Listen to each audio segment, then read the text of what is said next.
had some new faces, some new offense, and an entirely revamped outfield. Let's take a look at how our Sox are going to line them up this afternoon. Adam Eaton leading it off with Melky Cabrera in the 2 spot. Jose Abreu having a robust spring at .484, hitting third. And it's Connor Gillespie, Abisail Garcia, Alexi Ramirez leading the Cactus League in runs batted in, along with Tyler Flowers, Giovanni Soto, and Carlos Sanchez rounding it out. The defense and how they'll line up behind hard-throwing Tyson Ross. Matt Kemp in left field. Cameron Maben in center, and Justin Upton in right. Will Middlebrooks, you might remember him from the Boston Red Sox, along with Alexi Amarista at short, Jed Jerko at second, and Jan Jervis Solarte, former New York Yankee at first base. Derek Norris, who you might remember from Oakland, has the duties behind the plate. And Tyson Ross on the hill. Ross had a pretty good year last year at 13 and 14. He's got an outstanding slider. In 3 starts this spring, he's 1-0. He's walked 7, struck out 5 and 7 2/3. They're trying to change his arm angle. He was throwing straight over the top. They feel a little more movement if he goes high 3/4. And the slider, if it's right, and it usually is close to unhittable. So we'll take a look at the umpires. John Byrne behind the plate and on the bases. Ted Barrett, Chris Guccione, and Chad Whitson. So we're ready for baseball, and that means it's time to turn it over to my play-by-play partner, Ken Harrelson. Hi, Stoney. Thank you very much. And once again, good afternoon, everyone, and welcome to White Sox baseball right here over Comcast Sportsnet. So happy you could join us for this, one of the 9 games coming your way from Arizona this spring. Big 6'5" Tyson Ross out of Berkeley, California. First pitch, Adam Eaton, Amarista, and 1 pitch, 1 out.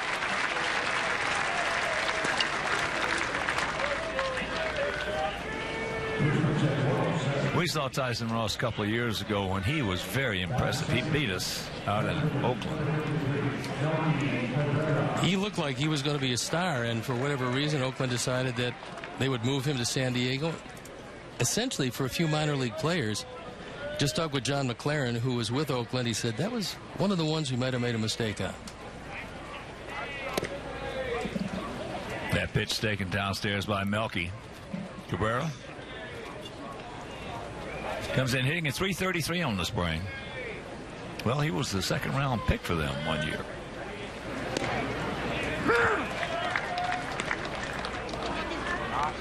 Outfield for the most part straight up, and here at Peoria Sports Complex, 340 down the lines, 385 in the gaps, and 410 straight away center. That's a slider you just saw from Ross, and that's his #1 pitch. When he gets depth on that, it breaks late, close to unhittable. And that's going to translate into a lot of strikeouts. Well, most of the time,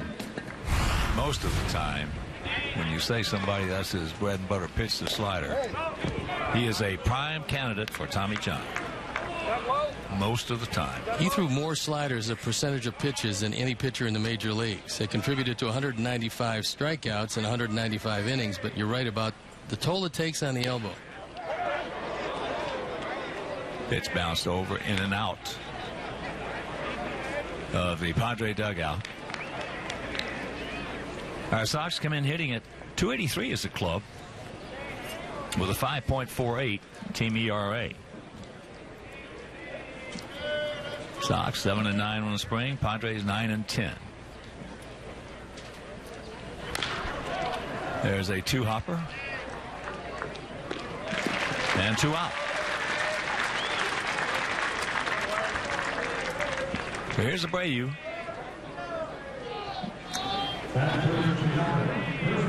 Jose hitting at .484 on the spring. No homers. He's driven in 6. Courtney Hawkins leading our club in home runs with 4. 2 of them coming the other day against Kansas City. 1 in the bottom of the 9th to win it.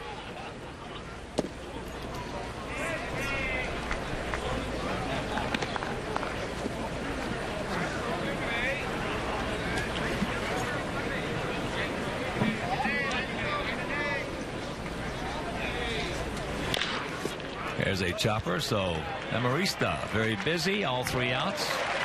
And that'll retire the side after a half inning of play. It's our guys nothing, and the Padres coming to bat. Are you ready to experience?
Let's take a look at how the Padres are going to line them up this afternoon. Cameron Maben to lead it off, and it's Solarte and Upton, along with Kemp in the middle. Carlos Quentin, you're familiar with him certainly, with Middlebrooks, Jerko, Norris, and Amarista rounding it out. The defense and how they'll line up. Behind Jose Quintana, left to right, Cabrera, Eaton, and Garcia in the outfield. With Gillespie, Ramirez, Sanchez, and Abreu in the infield. Giovanni Soto behind the plate, and Jose Quintana on the hill. So Cameron Maben will lead it off. Center fielder.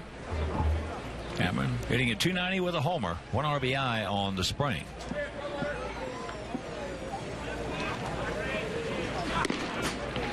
Takes it high and wide.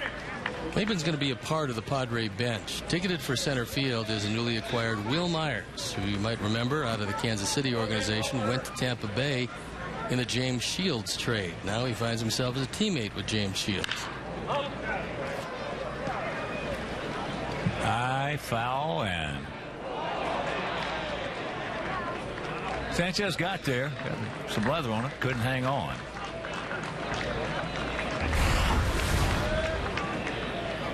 Down the line toward the tarp. And as the ball drifts away, it pops out of the glove. That'll go as no play. Padres last year 77 and 85. But in the last 66 games, they were 36 and 30. And they had the second best bullpen ERA in the big leagues. Second to Seattle. And the starting rotation they have this year, this is going to be a ball club to be reckoned with. They also won 48 games at home. And so when you get in their ballpark, Petco, you usually have a problem because their pitching is dominating. The ERA last year for the Padres at home, 2.56. That was the lowest in the major leagues. Spacious dimensions, even though to help the hitters, they brought the fences in a touch, especially in right and right center field. But as you look at Bud Black, longtime skipper of these Padres, didn't help the offense last year. But in his 9th season, as there is a leadoff walk. Well, in 6 categories offensively, Padres finished dead last in 5 of them, and 28th in the others. Runs a game, 3.30.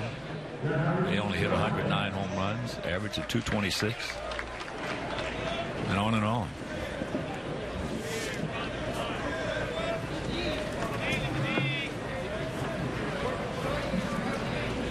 So here's Solarte, 27-year-old switch hitting first baseman this afternoon.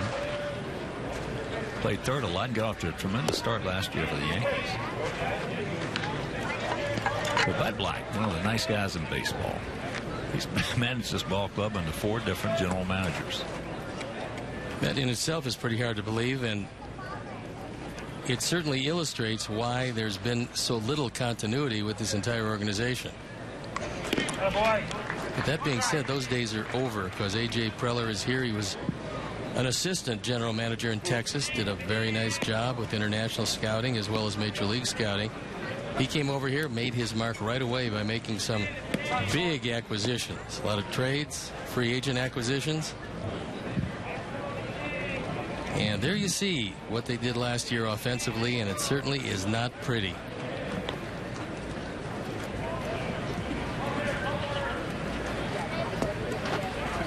No, if you had to have two guys, two GMs in the big leagues who did the most probably to turn their ball clubs around, it'd be Rick Hahn and Preller. They're both busy men. Yeah. And both of them realized that you couldn't just stack your major league team with the minor leaguers you had on hand. You have to go out and add some major league talent, some experience. And they added some young experience to this team.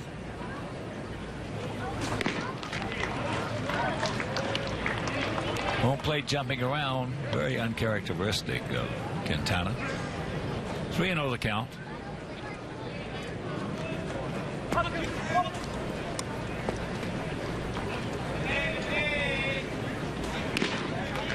And there's the strike.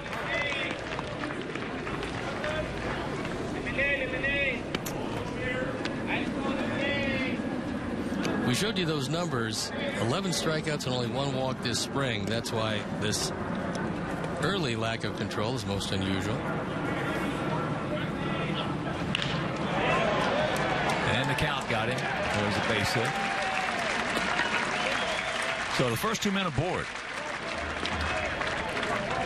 One of the reasons why he might not be at the top of his game, and this happens every spring to every starting pitcher especially, is about the 4th time out. You're going to get a tired arm. Now, John Lester was scratched from a start with the Cubs because he had a tired arm. So Jeff Samardzija yesterday give up 3 home runs. This is the point where that arm has not had a chance yet to get as strong as it's going to be. You'll get that shot of adrenaline as you head north. But right now, these last and second last starts for most of these pitchers are a little bit difficult. Well, in my time frame and yours, they used to call it a dead arm period. Yeah. And usually each guy would go through 2 of those in a season. One in spring training and then one during the season. Let's say get it out now, and then you worry about it probably at the end of July, maybe beginning of August again. Happens for a couple starts.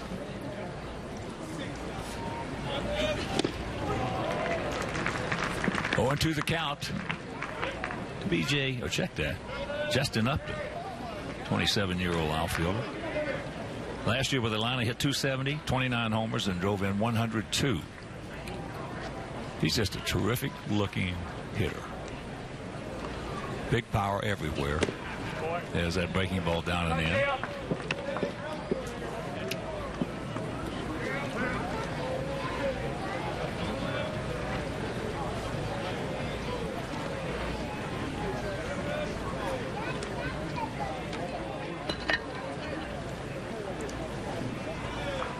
Outfield straight up and spread out. Gillespie backing off the line at third. And that evens the count at 2. Well, Quintana's one of those guys, he'll keep the ball in the ballpark. Last year, he threw only 10 home runs in 203rd innings. That's the fewest home runs allowed by a White Sox pitcher with at least 200 innings since Kimmer Brett did it back in 1976 when he threw 5 in 200 innings. Ken Brett had overwhelming stuff. Even after he hurt his arm, he had terrific stuff. You should have seen him before he hurt his arm. With Boston, well, he was the #1 draft pick. And to hear George, his Hall of Fame brother, talk about it, there wasn't anything George could do as good as what Ken could do, including hit and throw and run. And everybody who knew Kimmer and saw Kimmer believes it. I do.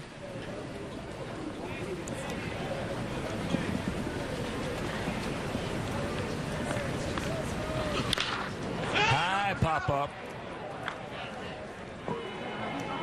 Sanchez back now, making the call. Gets it back in. And Maben just does get back into second. probably didn't see that ball. He didn't get a good break on it, so Sanchez had to make a tough play. This is a tough play. You're coasting backward. You look up at that high sky, not a cloud in the sky.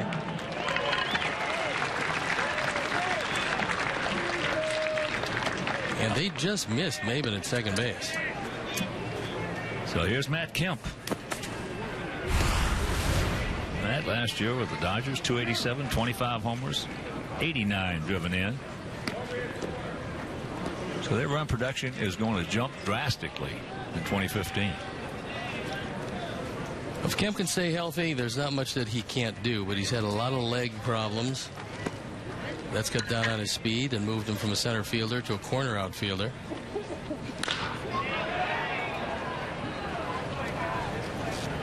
Padres certainly hope that he harkens back to what he once was.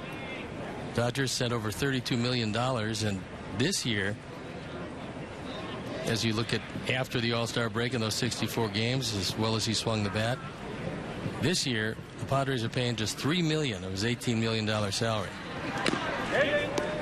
He exit up, foul tipped, and the count 0-2. Well, I was talking about Kemmer Brett. I'll never forget when he joined us in Boston. He was going to throw batting practice. He was out there, and he was just throwing, he wasn't even throwing three quarters.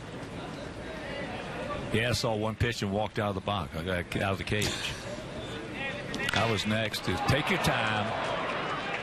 Okay. Rack him up. So he pitches out of 2 on nobody out, and after 1, no score.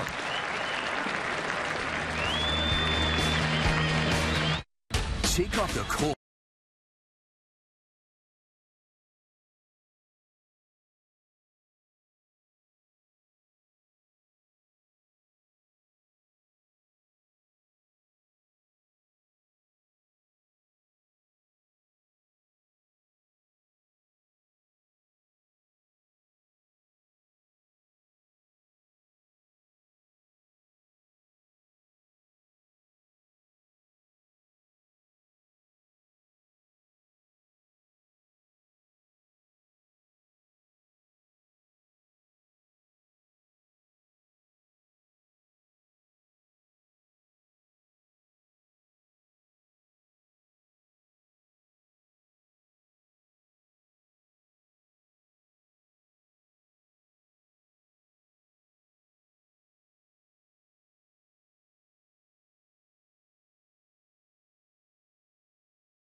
Baseball, it's been an exciting offseason, and your White Sox can't wait for the regular season to start.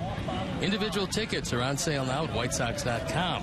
Tickets are also available at the box office, which is now open 7 days a week starting at 10 a.m. Lower level seats start at $20, so get your tickets today. No score, top of the second. Gillespie, Garcia, Ramirez.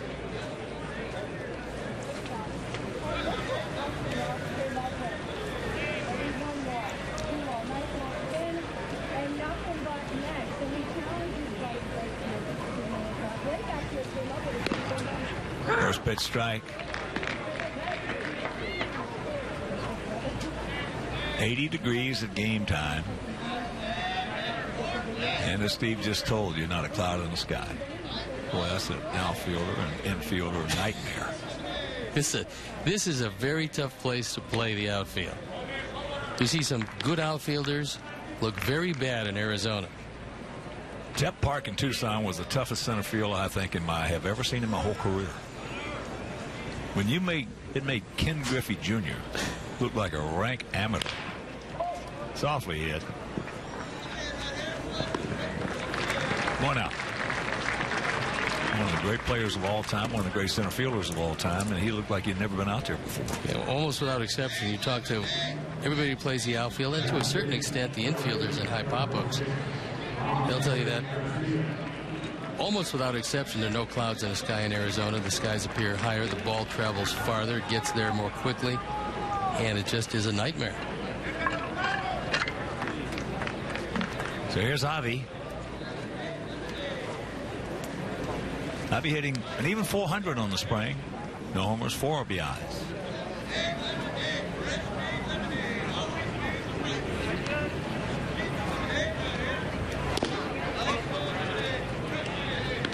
Breaking ball, low and away.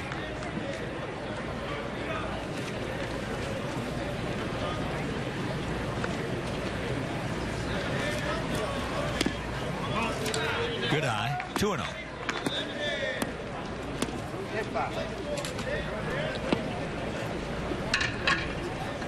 Yeah, you got to beat Ross on his fastball. And that's easier said than done because he's going to throw around the plate. That Barrett said he did go.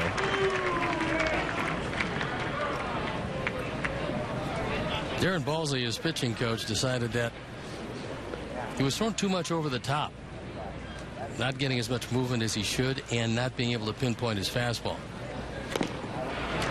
But if you're waiting to try to hit that, his slider, you're going to have a long day. Well, you're going to go for 4. You can't hit it. It's late breaking, it disappears, and he's got better command of that slider than he does of his fastball.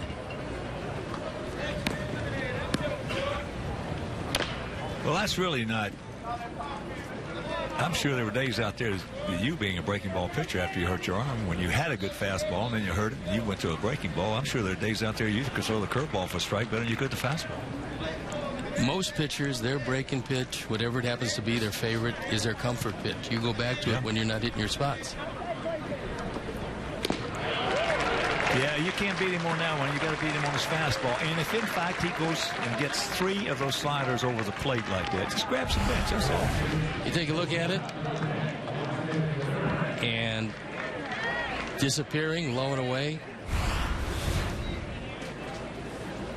That's Derek Norris behind the plate. They expect him to hit the ball. They'd like to see him throw it and block it a little bit better than he has, but that's their #1 catcher.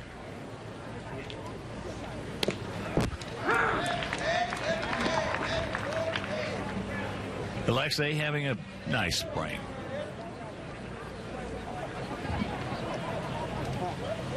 Alexei at 394, 13 RBIs. There's a 2-hopper. Middlebrooks. And that didn't take long, so that is 6 up, 6 down for Tyson Ross.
April 10th at 3 p.m. versus the Twins. All fans ages 21 and over will receive a 2015 White Sox magnetic schedule presented by Miller Lite, the original light Pilsner and official beer of your Chicago White Sox. Purchase your tickets today by visiting WhiteSox.com or calling 866-SOX-GAME.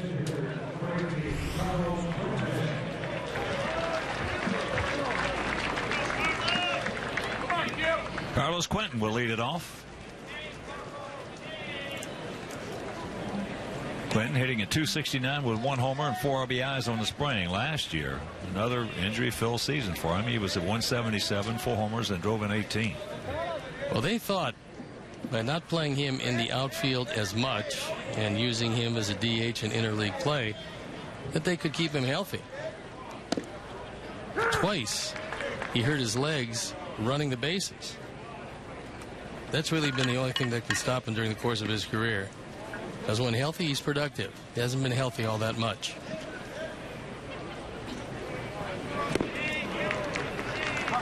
Yeah, he's had problems. I know when he was with us, he's the only player I've ever seen. He looked like one of those guys that from a Transformer movie. Walking around, this is no exaggeration. He had ice packs on his shoulders, his arms, thighs, and calves. I will say Hermie and the staff did a pretty good job of keeping him healthy, and he came probably within a broken hand of winning the MVP. That he broke himself on his back. Yes, one magnificent season. Yeah. Got very aggravated after a strikeout. Broke his hand, and that was it. Yeah, he was going to get the MVP.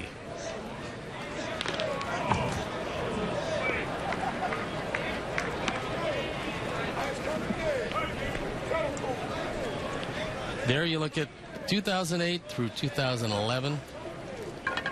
Played in 478 games with the Sox. He was a former #1 draft pick of the Arizona Diamondbacks.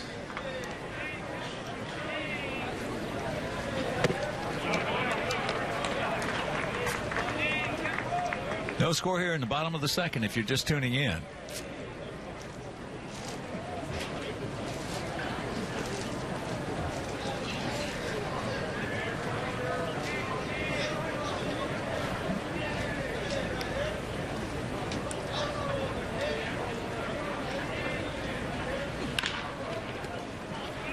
Alexei.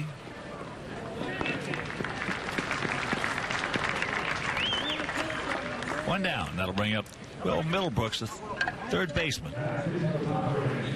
The Padres are hoping that Middlebrooks can harken back to a couple of powerful years he had with the Red Sox. He's another guy that got hurt, but he's a big man at 6'3", 220. And he's done everything they wanted to do defensively at third base. Again, another guy that has to stay healthy. It's good talent. It's good gamble. Yep. This guy. Well, they needed a third baseman desperately, and if Middlebrooks is right, he might be the answer to that question. When he first came up with Boston, it was almost unbelievable what he was doing as a rookie. And it's not so much what he was doing, it was when he was doing it.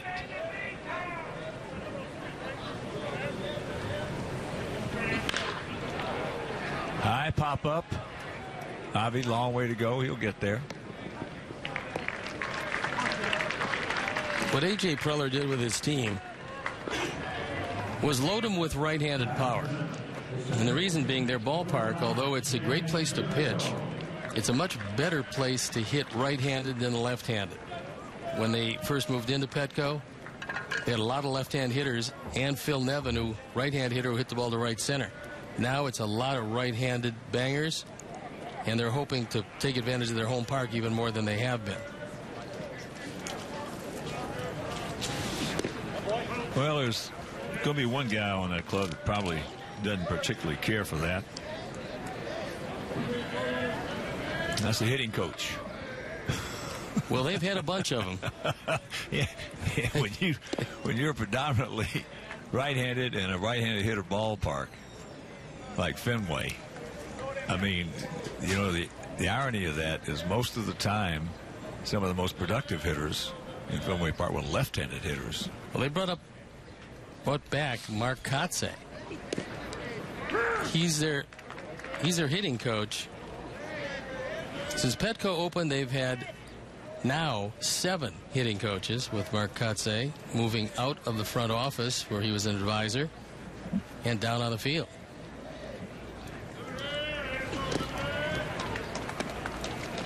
Jed Jerko hitting at 188 with a homer. Yeah, I've always been I don't care. They talk about, balance in the rotation, right-handers, left-handers. I don't care if they're all right-handed as long as they can get guys out. I don't care if you're hitters. I don't care if they're all right-handed or all left-handed if they're good hitters. It's just that simple. That hits the bag. And that's going to be the first hit of the ball game. Check the second hit of the ball game. Padres are hoping that Jerko can come back to the player he was a couple of years ago, where he looked like he was going to be a star for quite some time. He had 23 home runs as a rookie. This one, fortunate for our Sox in that it hits the bag and stays in the infield. But last year was just a horrible year for Jerko. They think that's the aberration, as opposed to what he did as a rookie. So here's a guy who's had good success against us. Eric Norris, formerly of the Oakland A's. Derek hitting at .069, having a tough spring offensively. Last year at Oakland, hit .270, 10 homers, and drove in 55.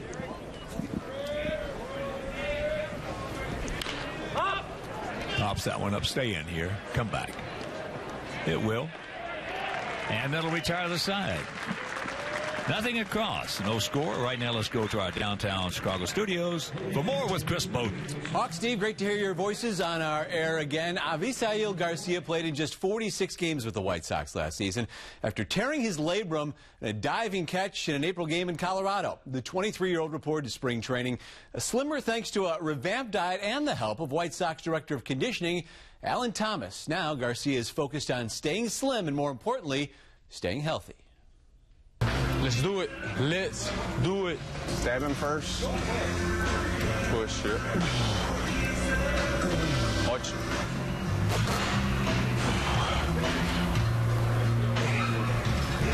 Try to get better every day and,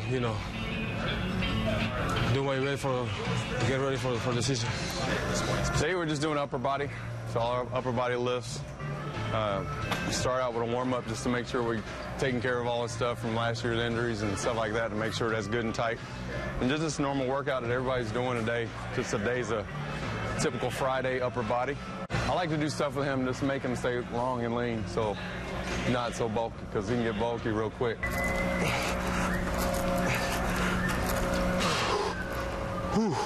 How hard is that? A lot, but it's okay. It's good for me, for my body. My leg doesn't hurt, so when I work too much, my knee, my hand get tight. But right now I feel great. I've been running a lot. Fly balls, ground ball, everything's going good. We don't want him to move to first base yet. No. Maybe 14 years. Yeah. But not right now, I'm too young. Yeah. Young guy. Yeah. My man, hey.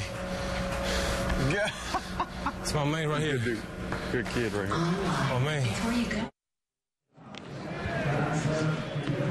Enjoy all the benefits of being a White Sox season ticket holder by purchasing a prorated 71-game full or a 23 or 4-game split season ticket plan. Great locations are available now. Don't miss out on the live action at U.S. Cellular Field this season. Prorated full and split season ticket packages begin during the week of May 5th. To purchase a prorated full or split season package, visit whitesox.com or call 312-674-1000. First pitch, breaking ball, strike. Tyler Flowers. Tyler hitting at 125 on the spring.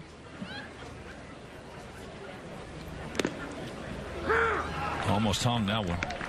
Last year hit 241, 15 homers, and drove in 50. First 5 or 6 weeks of the season looked like Tyler was going to hit 350. Well, he seemed to have figured it out.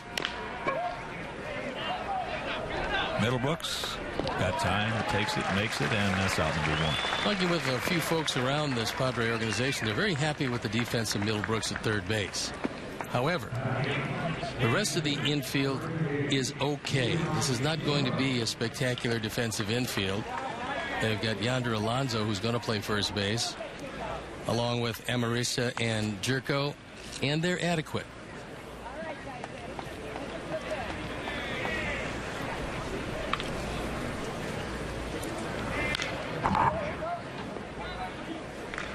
Giovanni fouls it back. Soto hitting at .333 with a homer, 4 RBIs on the spring.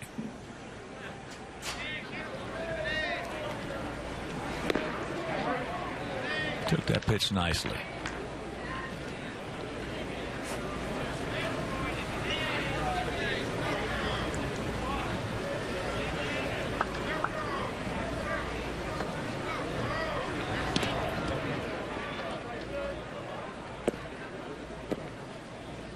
Two balls and a strike. No runs, no hits, no errors for our guys. If you're just joining us, no runs, 2 hits, no errors for their guys. Maben has shifted around a touch into right center field, even though Soto, for the better part of the last couple of years, has pulled just about everything. There's that pitch that right-handers have got to try. And as I mentioned earlier, he's going to be around to play with us, so it's tough. It's a lot easier said to lay off that than it is when you're up there 60 feet away. Well, that's spinning so quickly, and it's breaking so late that your eye identifies a fastball, and all of a sudden the ball disappears. You just mentioned the key word, though, late. Yeah. It's late and gone. By the time you're ready to pull the trigger, the ball disappeared, low and away. Like Steve Carlton's disappearing. Now, if you hang it, that's a different story. We got a lot of viewers out there watching this game right now that if Ross hangs it, they could hit it. Not pitchers, but former outfielders and infielders. What Ross is working on is a two-seam fastball and getting it to sink. And apparently today it's sinking very well. There it is, that slider. You know, if you go into a game as a hitter and you go into there with the idea, look, I can't beat this guy on his slider. I'm not going to beat him on his curveball. I got to beat him on his fastball. If you go in with that attitude, then at that point, if he gets 3 of them over and you strike out, you can go back to that dugout knowing that he's probably not going to do that again in another at bat. Now, he's missed one slider that I can recall, and that was that pitch to Flowers. That's the one he missed with. He got a strike anyway, but he didn't want it up and in. Carlos takes ball.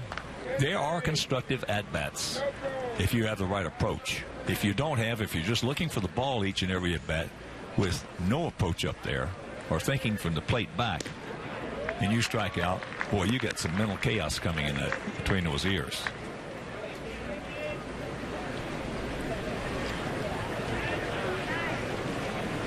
Adam Eaton on deck. Whoa, pull the string on him. Carlos hitting at .348, 4 RBIs on the spring.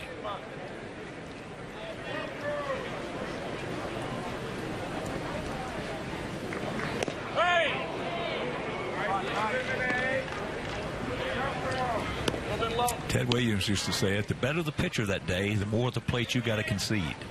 You cannot cover the plate on a guy who's got his good stuff and his good control that day. Watch out. That ball rifled in the stands. That was a fastball, and Carlos was a little tardy. San Diego has been the victim of a lot of Rule 5 draft players departing. Just some of the guys: Jason Bay, David Freese, Eric Sogard, Joakim Soria, and last year's Cy Young Award winner Corey Kluber. All were Rule 5 acquired from San Diego. That hit him. And that's our first base runner.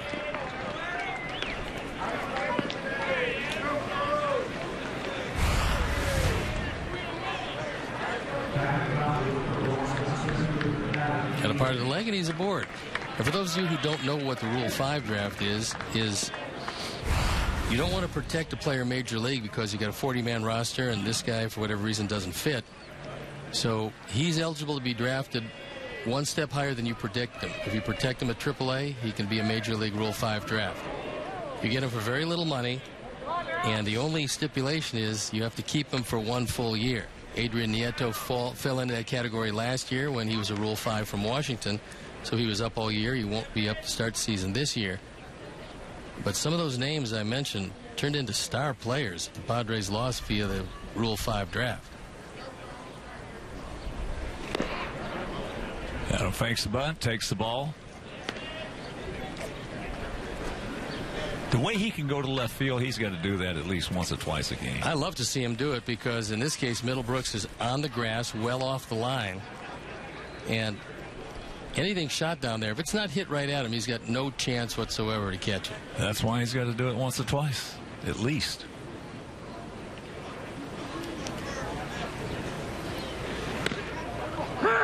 Takes the strike. 2 out. 1-1 to count. Sanchez at first here in the top of the 3rd inning.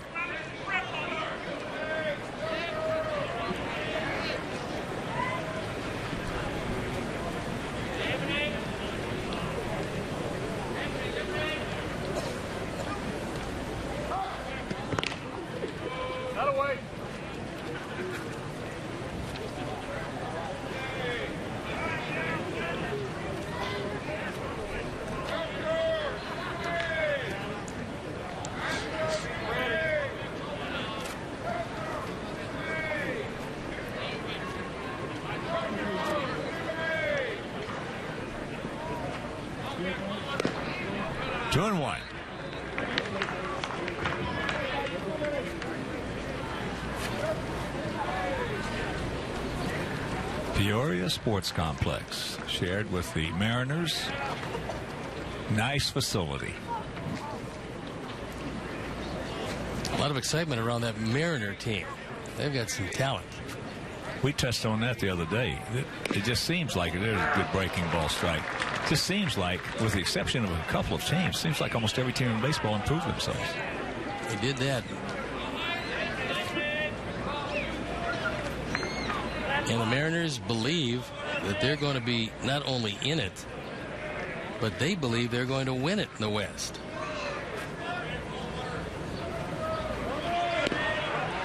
There's the throw. Safe.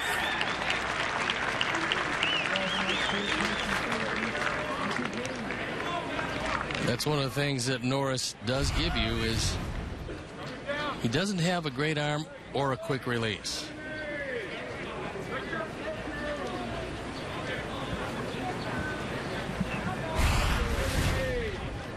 Now pick him up, Adam. 3-2 the count. There's that slider down and in. And that'll do it after 2.5, still no score.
No score, bottom of the third.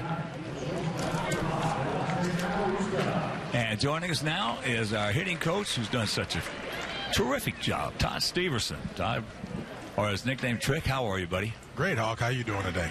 All righty. Well, we've got a club coming in the spring, coming into the day, hitting at 283. Are the guys trying to implement as they did last year? Some of our guys, you changed their approach at the plate. Yeah, I mean, as a collective group, they're all trying to get together, and it's a little tough. Early in spring training, when you only get 2 at bats, or you come out of the game in the 5th, and so on and so forth. Now we're getting later in the spring training, and everybody's starting to get 3, 4 at bats. Able to see what we can do collectively as a group a little bit more, and really, it's the approach has been really nice in spring training. Well, the whole key that Robin, yourself, and all of us, and everyone wants to see is there's a little hopper down to Jose. So Amarista is out, one gone. Is having good at bats. I mean, you don't have to get a hit or hit the ball hard every time you go up there, but just having good at bats. Well, yeah, if you can perform that as a group, coming in the series, you have pitching coaches. Everybody does their scouting reports, so on and so forth. So you come in, you have the other pitching coach go to their pitchers. Hey, look, these guys grind out at bats. You got to throw strikes. You're not going to just give free strikes out there. You can't just pretty much flip the rosin bag up there. They're going to swing. They're going to make you throw strikes. They're going to take their pitches, and they're going to make you work for your outs. So that's what we're looking for. There's no recipe for it, hit Hawk. You know that. So the best we can do is get up there and have a solid approach and swinging some strikes.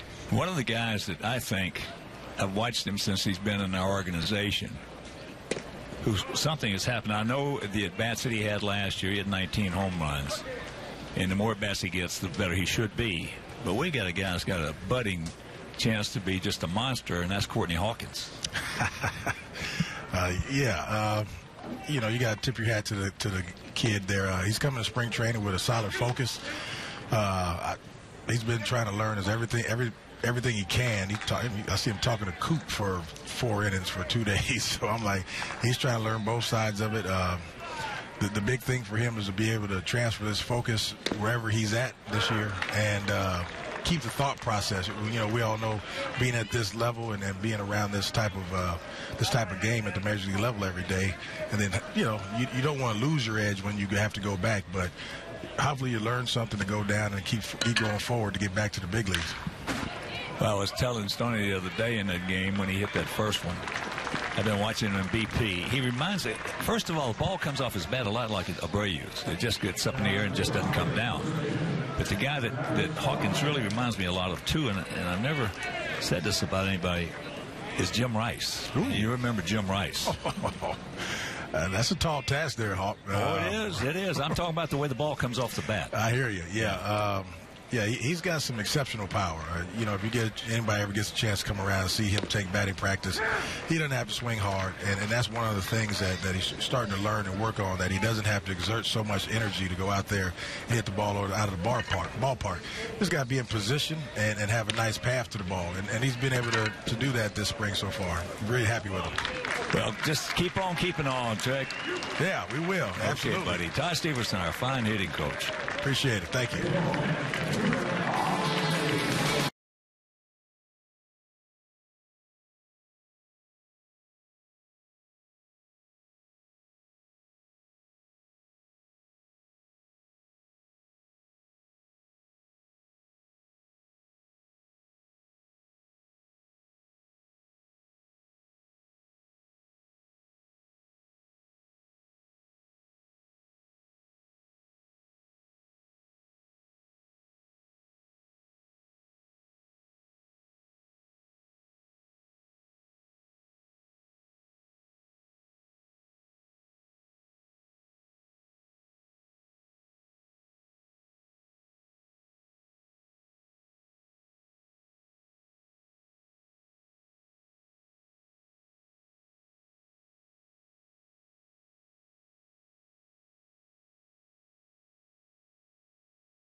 Sox fans, our pregame patio parties are the best deal at the ballpark. Patio tickets are all inclusive.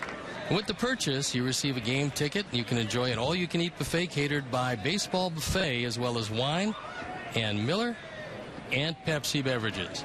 Patio opens 90 minutes prior to the game and closes 30 minutes after the start of the game. To purchase tickets, visit whitesox.com/patio. First pitch misses to Melky Cabrera. Leading off here in the top of the fourth inning. We have yet to have a hit. We've had one base runner. That was a hit by a pitch last inning.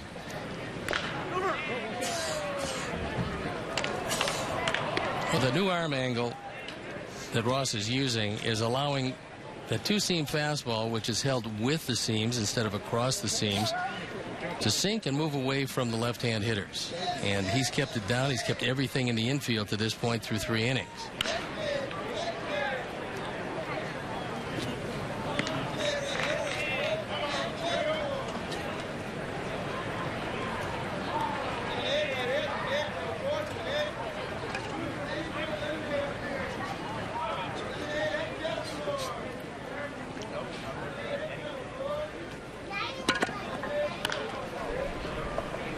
Second baseman's got him. The number 2 spot in the batting order has been very much a mystery. You look at the on-base percentage for the last 3 years, it's never gotten to 300. Conversely, Mookie Cabrera in 2012, 390, 322, 351. And Cabrera's just been outstanding, so it seems, as a table setter, which is one of the things he's going to be asked to do, ahead of Abreu, LaRoche, and Garcia, there's a lot of runs to be knocked in this year especially. Here's Abreu. Grounded out to short.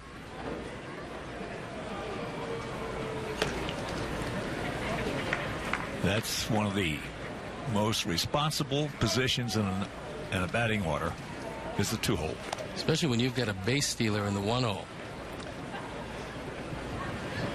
Yeah, if you get a good leadoff man and a good 2-place hitter, as we talked about it the other day, in 05 we had Pasednik and then Tadahito Oguchi.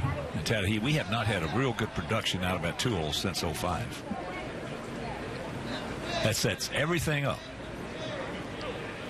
And it certainly wasn't from lack of trying to find somebody to fill that spot, because it was a rotating door in the 2 spot in the batting order. But Melky Cabrera came over, a switch hitter, good on base percentage, and Robin and Rick Hahn figured a natural 2 in this lineup the way it sets up.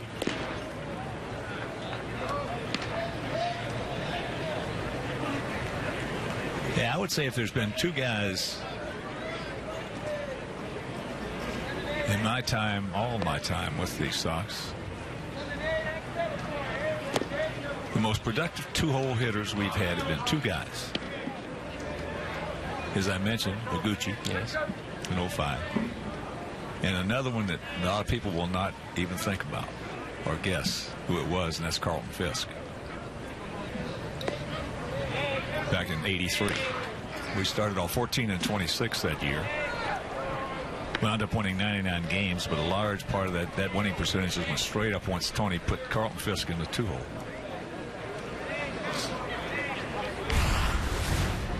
Take a look again, and they're going to come out and have a look at the toe of Jose Abreu. Brian Ball, Robin come out to have a word with him. This late in the spring, the last thing you need is any injuries at all, but especially to the guys that you count on to get off to a very quick start. And Jose makes this entire lineup legitimate.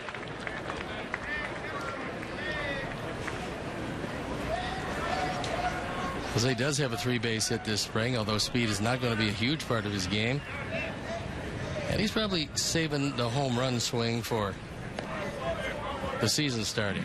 Well, I haven't talked to him about, and I'm sure that Todd Steverson and him are working on one thing right now. It's not too many things you're going to try to instill into him right now after you don't want to just leave him alone and let him do his own thing, so to speak. Yeah, you look like a real good hitting coach when you can be the hitting coach for Jose Abreu.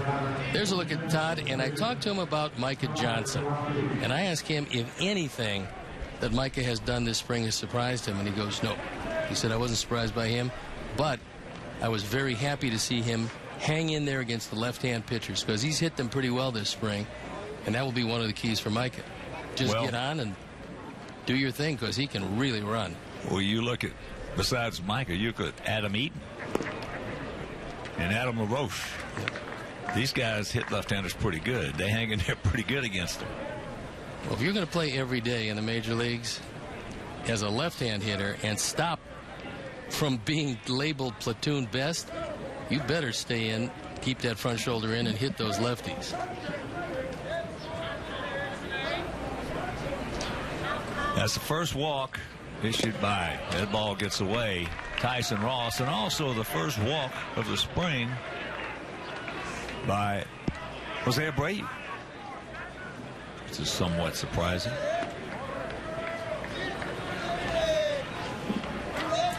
Now, this might be a futile effort here, as Todd Steverson talking with Will Ferrell about the art of hitting, the science of what to do. And he said, although he did strike out, he believes he touched the ball at least once during the at-bat.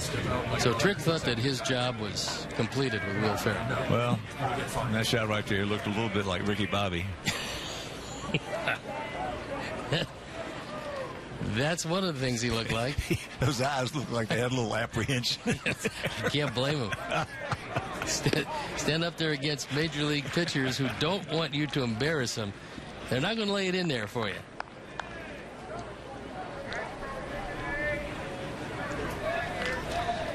I'll tell you who would have laid one in there for him because of the circumstances and everything else. It was a birthday boy today, Mark Burley. Yeah, Mark probably would have. He probably would have done that. Yeah, he would have. And then would have asked him to sign the ball and kept it. So Mark, who is a 38th round draft choice, turns 36 years old today. How'd that one work out for the Sox? Isn't that something? 38th round. I talked to his dad. His dad, terrific guy. I said, did you ever think in your wildest dreams when he was drafted in 38th round that he would become the guy that we've looked at these many years?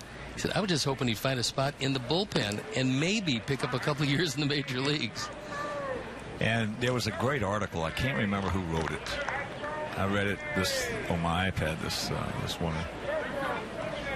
That put all kinds of emphasis on the chances of Mark Burley going to Cooperstown with what he's done.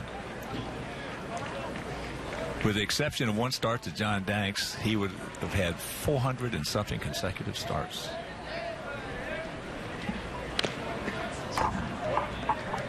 "14 straight seasons with 200 innings. And in this day and age of baseball, when your manager knows that you will take the ball each and every time, and you're going to go over 200 innings to keep you out of the bullpen, those guys are worth their weight in gold.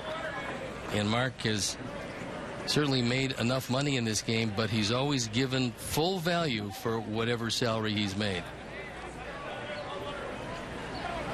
Well, a good friend of mine who had about the same kind of stuff as Mark Burley, only he was right-handed. That ball hit well into center field, but Maben trying to get a bead. Can't see it, can't find it. That's that high sky. Now they're going to hold Jose. Connor had rounded second. He'll stop and get back in. We told you that it is terribly difficult, even for good major league outfielders. And although Maben is going to start the year on the bench and give way in center field to Will Myers, you can see he's just battling. He's got the shades on, he's got the glove up, and still loses it. And what you have to avoid doing here is very simple. Just don't get hit in the head, because he obviously lost that ball and could not pick it up. So that should be the first hit we have picked up. They have not put it on the scoreboard as of now. I don't think Ross is going to go long enough to pick up a no-hitter, so they might as well just give him that hit. Yeah. Because if you can't see it, you can't catch it, and he didn't see it.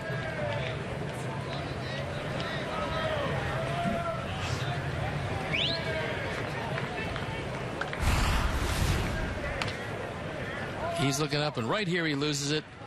And then just bails out. That was a wise play, Cameron. So now one out, ducks on the pond. And here's Avi. Avi struck out his first trip. Fouls that one away. If you're going to throw a lot of sliders, your best slider is probably going to wind up in the dirt. You have to have supreme confidence with a man at third base that your catcher is going to be able to knock anything down and just don't throw it over his head. We'll see if Norris achieves that. Now here, if you're a hitter, the best way to get this job done is just don't turn the head of the bat over. Ground ball gets you the run. The infield is back, conceding the run in the middle. They're in at the corners. Ross with a huge strike zone now to Avi. 0-2. And that is out number 2.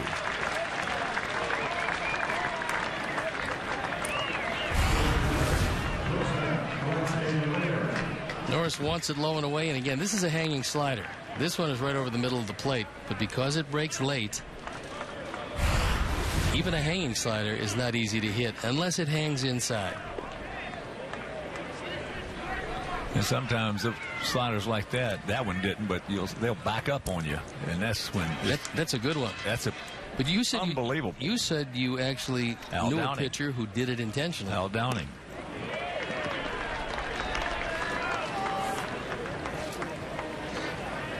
Yeah, if you can make a slider back up by design, you've got yourself a wonderful pitch, but it's a small handful of guys who can actually do that. I'll never forget the first time I faced him in Kansas City. There's a strike. And the count very quickly. Elston Howard was catching, and he threw me a backup slider on the first pitch, and I stepped out of the box, and I said, what in the devil was that? And he started laughing because he knew. Then he finally struck me out a couple times on that same pitch.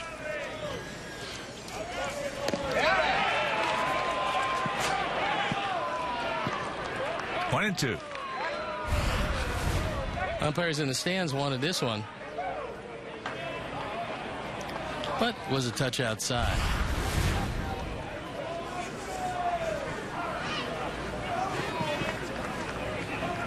Good pitcher's pitch.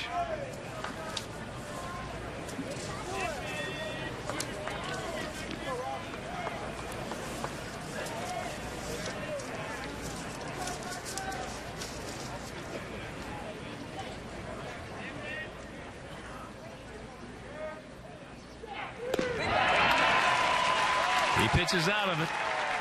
That's a nasty, nasty pitch he's got there. We go to the bottom of the fourth. No score. Let's go to our... Do you know who I am? Do I look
Hey, Sox fans, all season long, you score with Papa John's Pizza.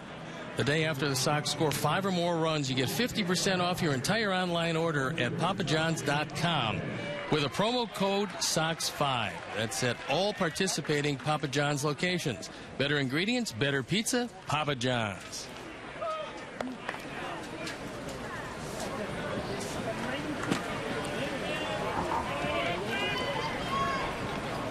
No score. And Justin Upton will lead it off. He'll be followed by Matt Kemp and then Quentin.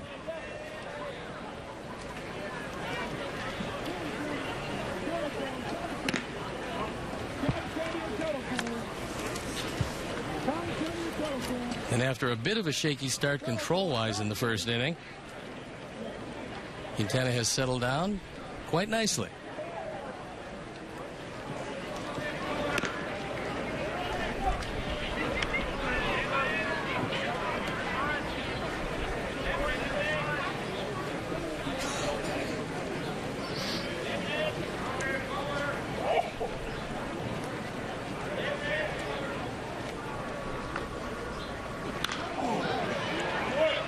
Back above our heads. Let's pass along best wishes to an elderly Sox fan looking out in Chicago, keeping me appraised of the weather and showing me just how much snow is falling in Chicago at this point. Mike Layden.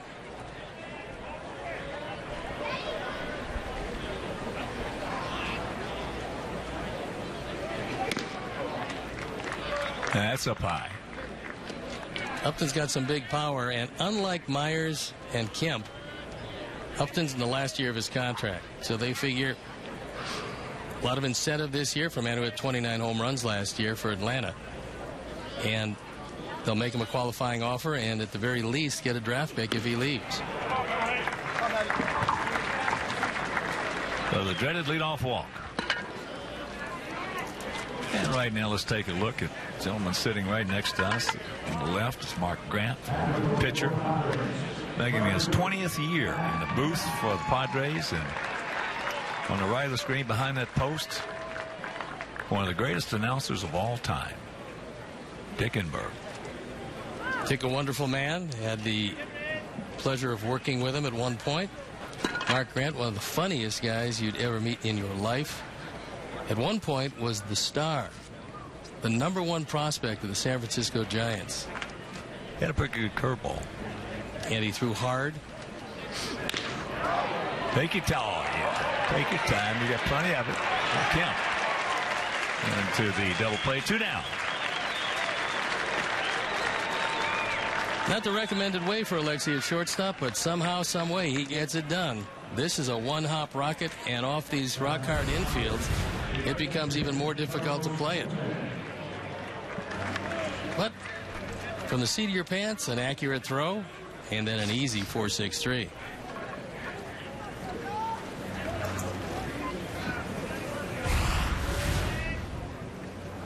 Here's Quentin. Yeah, you get a lot of veterans that in spring training, especially getting down towards the end.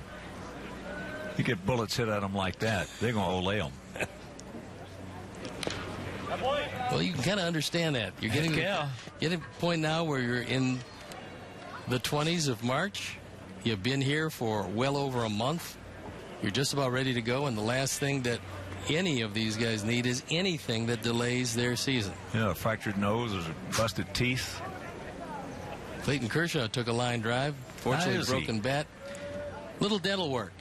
Got hit right in the face with the line drive, but because it was a broken bat, didn't come back to him as hard as it might otherwise have. So after a few fixed teeth, he's ready to go. Great news for the Dodgers and bad news for everybody who has to face him. He got a cookie right there and missed it. Quentin grounded out to Alexei his first trip. Carlos takes a long walk because he realizes that this was the pitch. A slider that hung over the inner portion of the plate.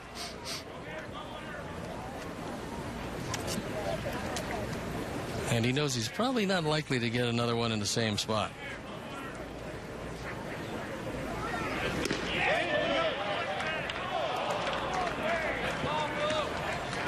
umpire said he did not go. 2-2.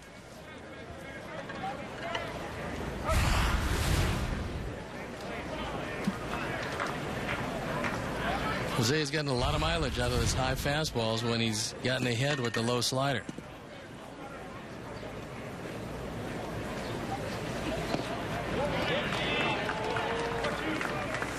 It's full.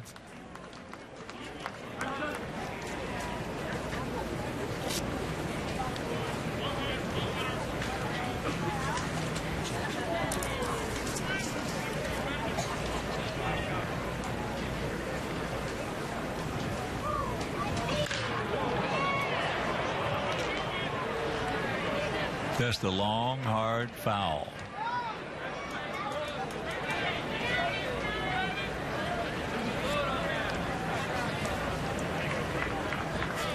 Just tuning in, totals on the board. No runs, 1 hit, no errors for us. No runs, 2 hits, no errors for them.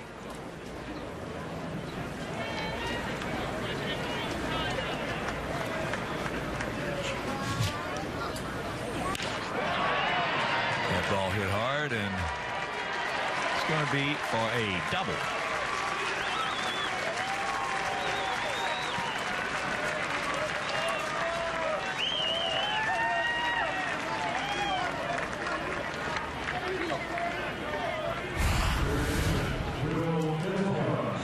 He missed one earlier in the at-bat, and this time he got a fastball up on the outer third, took it right down the line. So 2 base runners this inning, 1 erased via the double play.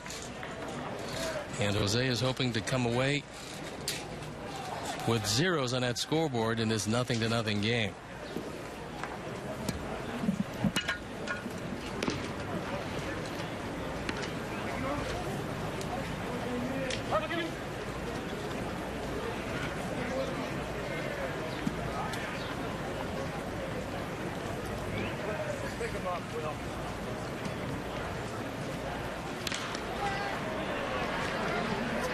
Out of play. Middlebrooks popped up to Garcia in right. And we'll be back again tomorrow with you from Glendale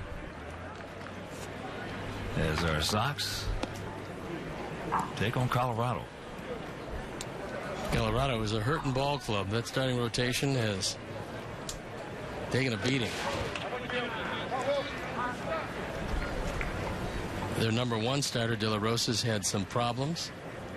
They released their number 2 starter, Shashin. And so it's going to be a mystery running 5 guys out there for the Rockies. For the most part in their history out there, it's been a mystery. Yeah.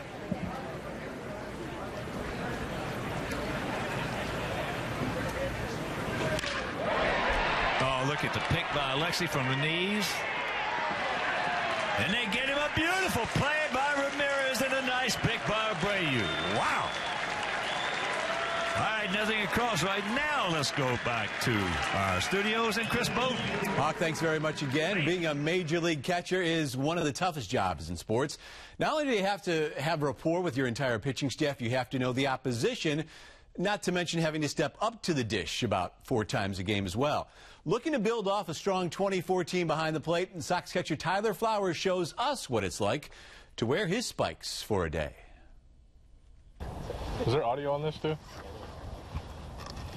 Hello, 1, 2, 3, probando. Give me a foul tip, rump it. Is there changeup down there, by the way? Huh? Is there no changeup under?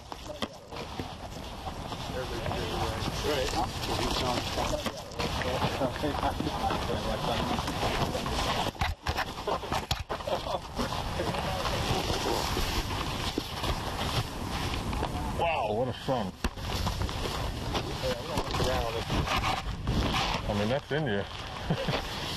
It's a little bit more right now in spring, just making sure I communicate with the coaches on guys I feel like I need to catch a little bit more, even just in sidelines for now. But once we get into ball games, you know, there's going to be a couple guys that I'll request to just catch a few more innings with them, just to make sure we're comfortable with each other. I'm comfortable with their tendencies, with the action on their pitches, you know, where they have a history of missing, how to help them correct those.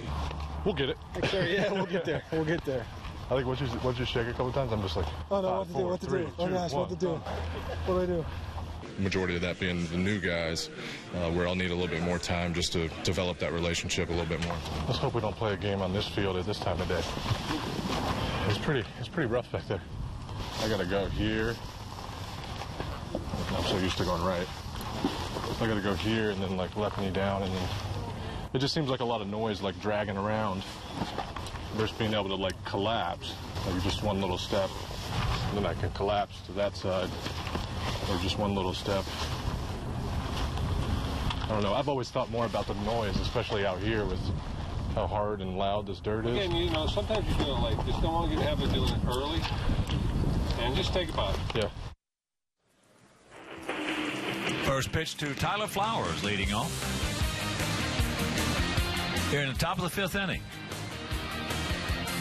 Tyler 0 for 1, grounded out to third. No score. We have 1 hit, they have 3. And Middlebrook's going to get him again. What a play by Alexis Ramirez. Wow. He made 2 good plays in the inning. The second bordering on a great play. This looked like it's going into left field and maybe a run, but from his knees, he realizes he got some time. And they get Middlebrooks on a 2-hop throw. I didn't believe he could get any better after the defense we saw last year, but it appears in the spring that he has. Well, last year, as we talked about day before yesterday, in all my years in this game, that's the best defensive season I've ever had seen a shortstop have. He was absolutely remarkable. And I've seen some good ones.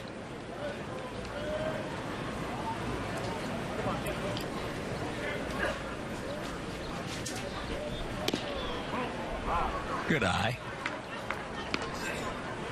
2-1.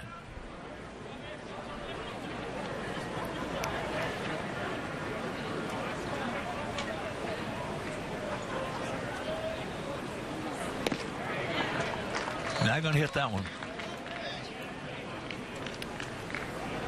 That one is not going to be hit. That's the one he struck out on back in the 3rd inning.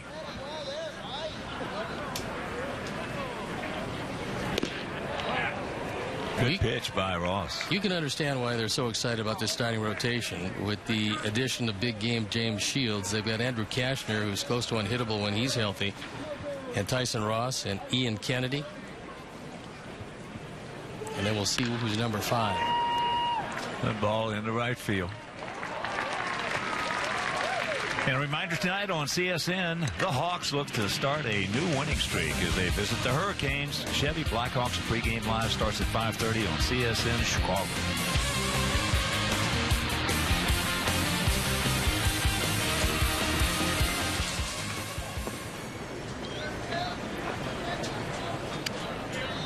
Sanchez was hit by a pitch.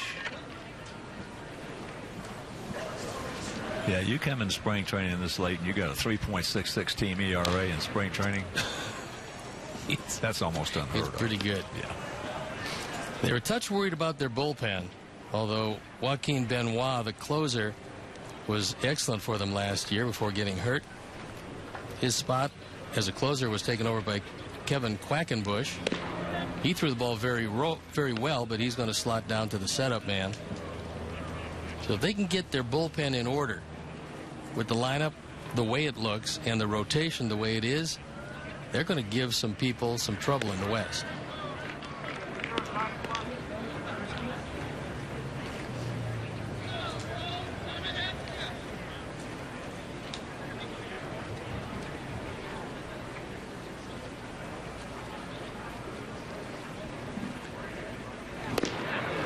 Not going to get that one.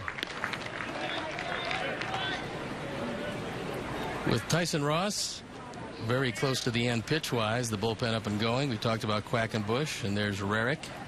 Rarick, the left-hander on the right. Quackenbush, the right-hander on the left. Shortstop. That's a 1-2 inning, and we're halfway home, scoreless.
into U.S. Cellular Field, as it sets up to be a pretty good offense, a much revamped Sox offense with a lot of thunder, a lot of balance, and most unusual, a lot of speed. Bottom of the 5th inning. Jed Gurko will lead it off. He had an infield single in the 2nd.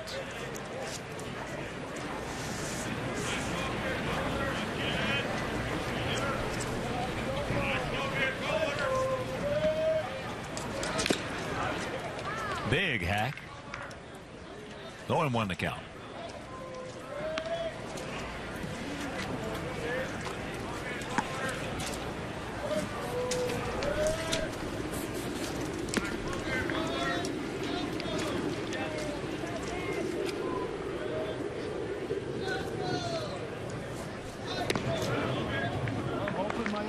In 2013, when Gurko was a rookie, he only hit .249. But the big story was 23 home runs and 63 driven in. And then last year, completely different story, as he hit .210, only hit 10 home runs.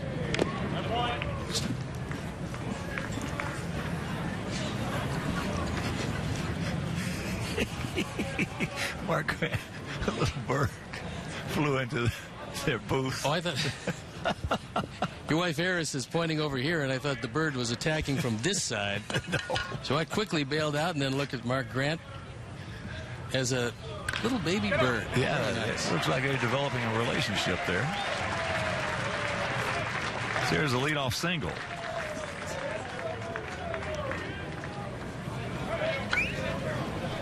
Now it's taking up residence with the Scribes. He's got it.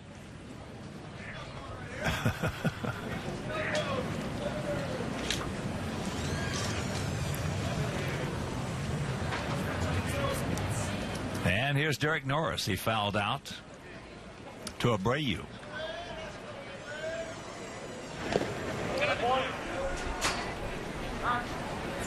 Nice block.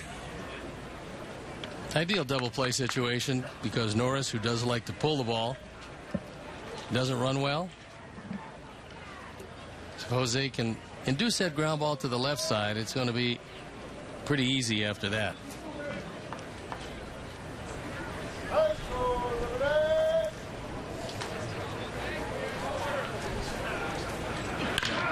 And there's a base hit up the middle. Gurko will stop at second. Trouble brewing here in the bottom of the 5th inning. First 2 men aboard. And now the bird has flown back because apparently he really enjoyed whatever Mark Grant decided to feed him. Well, Mark was actually petting him there for a while. Now it's over by Nick Enberg. Yes, it's a lovely little bird.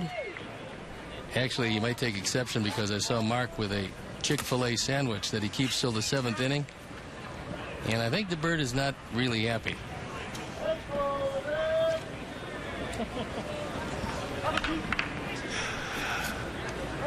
All right. Here's Alexei Amarista.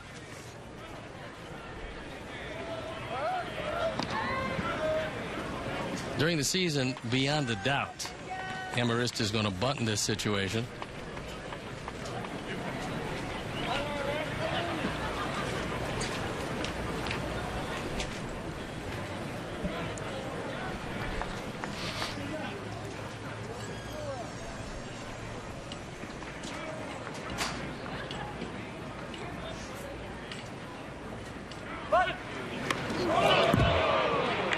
That time it was the get off me ball bunt, because if he doesn't get a bat on it, it's going to hit him probably in the chest.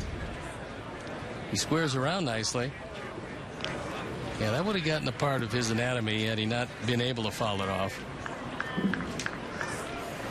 In reality, it's really not a bad pitch. No, he kept it up high. You're looking for the pop-up in this situation. Yeah.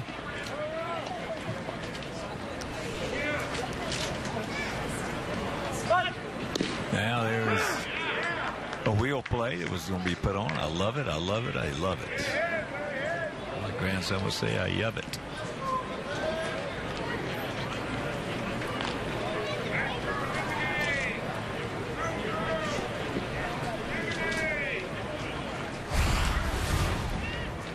And with this play, it's very difficult to lay down a successful bunt, especially if you bunt it to the left side.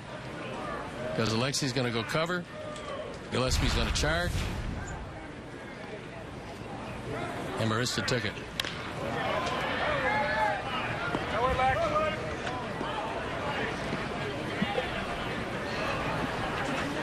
Count hangs at 0-2. Well, the saying by managers in years past was, don't let them take the bat out of your hand. That is a non-existent saying for the most part nowadays.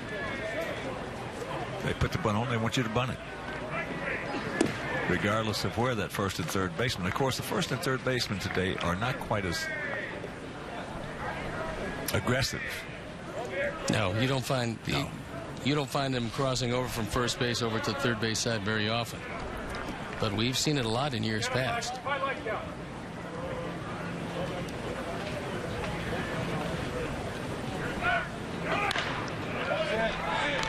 And he is fighting him more. Fight that ball off.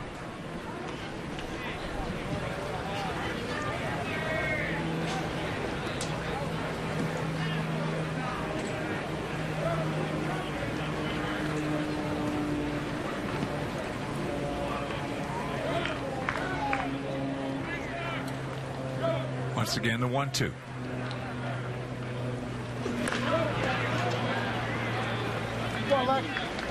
Good job of protection again, because that one was low and away. It was a slider. And Amarista, very much in protection mode, wanting to put the bat on the ball, is able to foul it off. He goes way outside to be able to get the bat on the ball here. Normally, that pitch is going to strike out a left-hand hitter.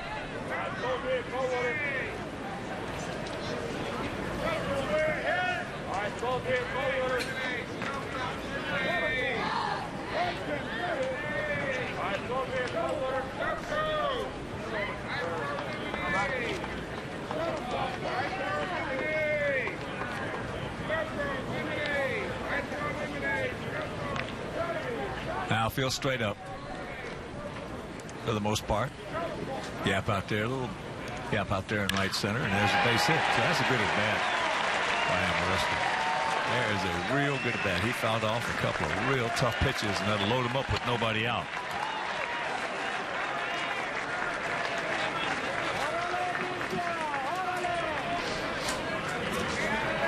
So they go to the top of the order now. The leadoff hitter, Cameron Maben, who has walked and grounded to short.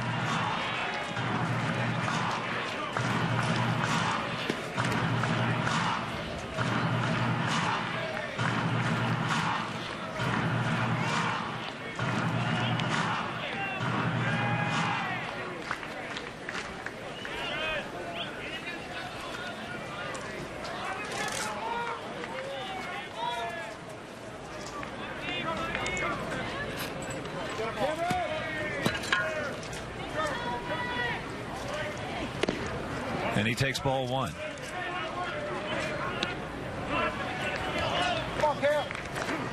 In 2005, Cameron Maben was the #1 draft pick, the 10th overall by the Detroit Tigers. He's always come with the tag of a guy with great skills, has not consistently been able to put it together.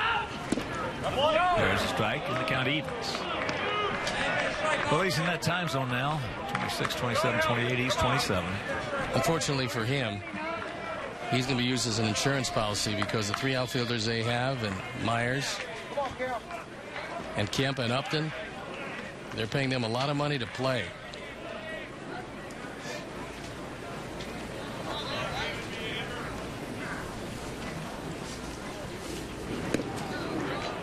Big pitch, and it misses low.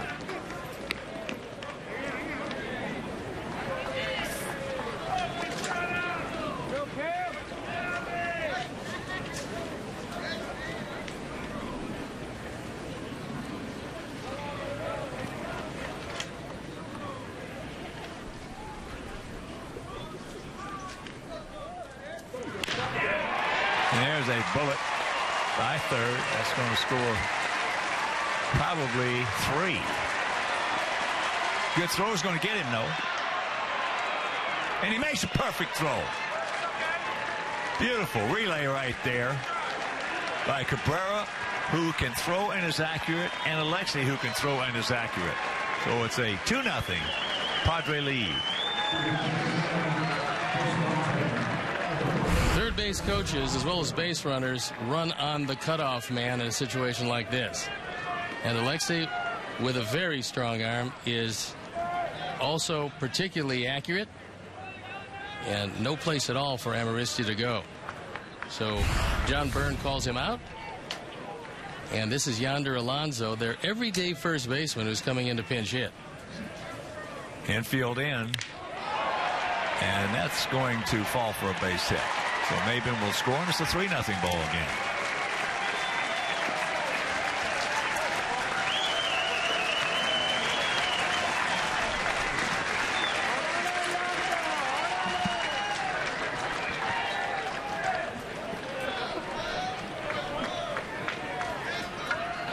As Robin walks slowly out to the mound, apparently Jose has reached his pitch limit.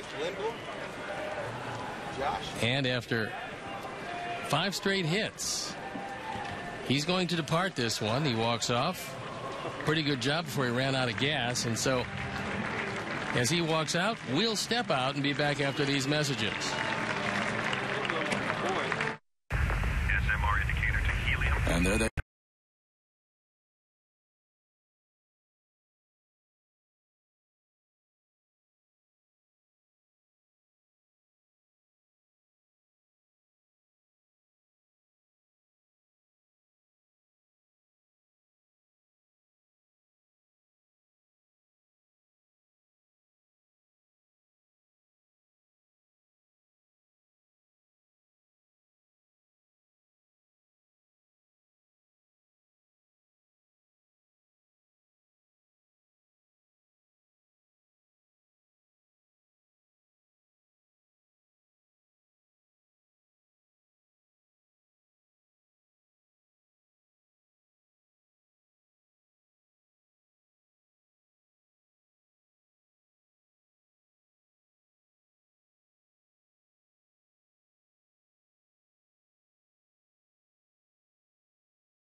to make it 2 wins in 5 nights over the Toronto Raptors. Bulls pregame line presented by Coors Light begins at 5:30 on CSN Chicago.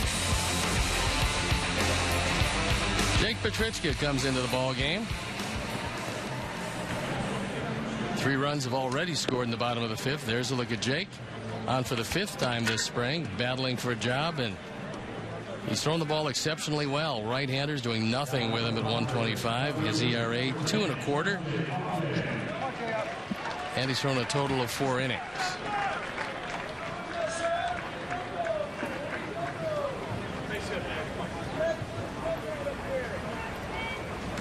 There's Justin Upton. 1 out, man on first.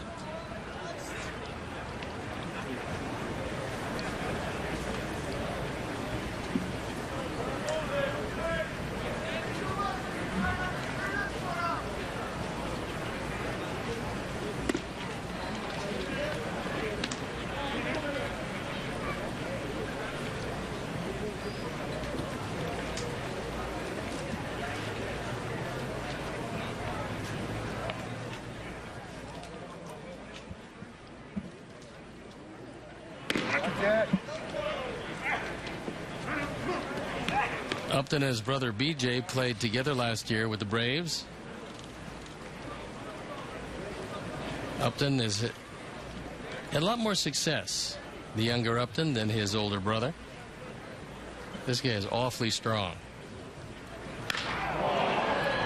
He just missed that one. He is upset with himself. And that is out number 2.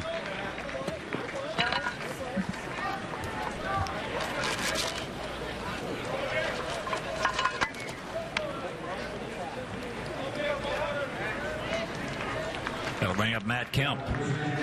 That's been on the plate twice and hit into 2 double plays. First one, 1-6-3. Second one, 6-4-3.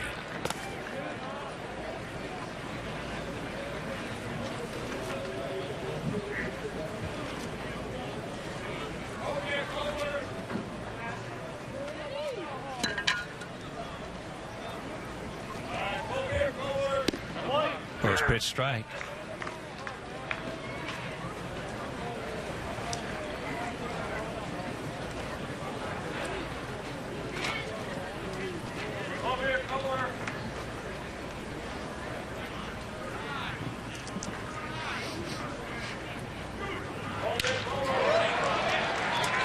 Is trouble just inside foul line. Here's the throw to second base, and the ball gets away, and a run's going to score. So it's a 4-0 Padres lead.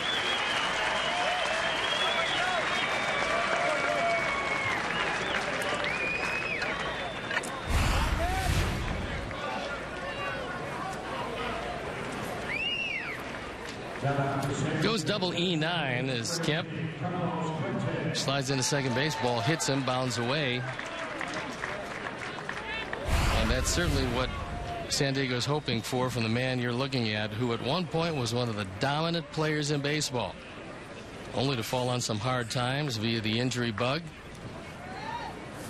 And now taking off that familiar Dodger uniform, replacing it with a Padre uniform.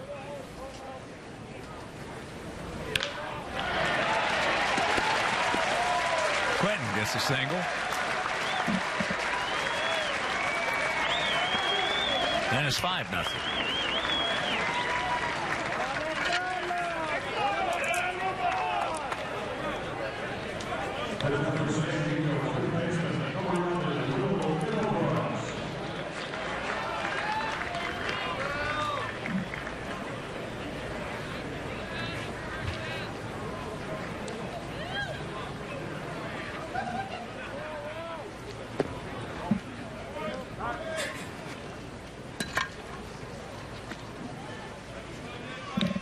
Middlebrooks has popped up to right. Then Alexei made an absolute marvelous play to save a run and throw him out at first base.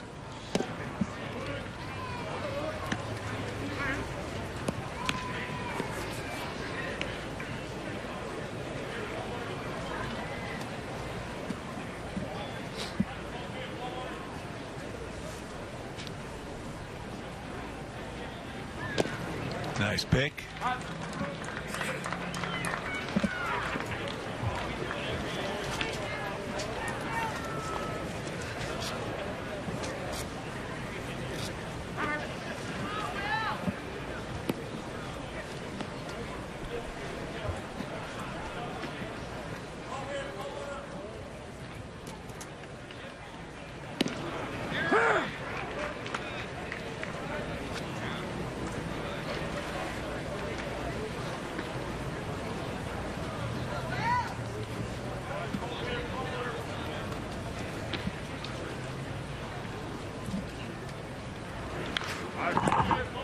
Got that in on him.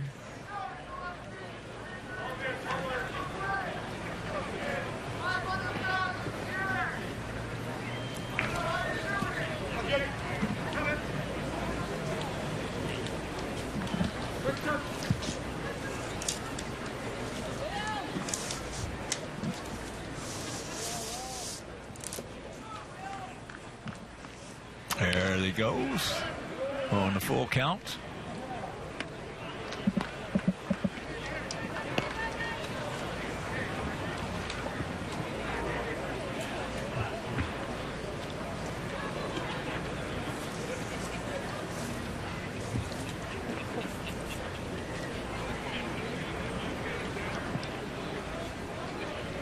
Once again, the payoff.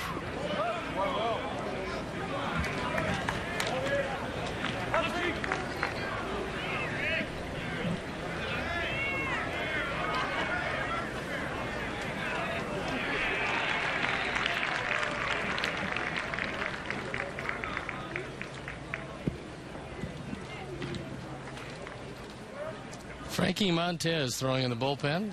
He is a highly thought of youngster out of the Sox system. High in the left. But a lot of damage is done. 5 hits. Check that. 5 consecutive hits. 5-run score. We'll go to the 6th, trailing 5-0.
Team store, the Chicago Sports Depot features the latest in Sox apparel and souvenirs.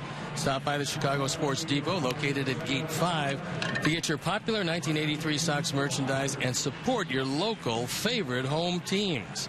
Call 312-674-5SOX. And for more information, you can visit chicagosportsdepot.com. Quackenbush, the new pitcher. We told you about him earlier. Sporting a very substantial beard these days. Kevin is 6'4", 220 pounds. 3-3 last year with the Padres, an ERA under 2.5. And he picked up 6 saves when Joaquin Benoit went down to injury. He's going to slot back to a quality setup man this year. Top of the order here in the top of the 6th. Eaton, Cabrera, and Abreu.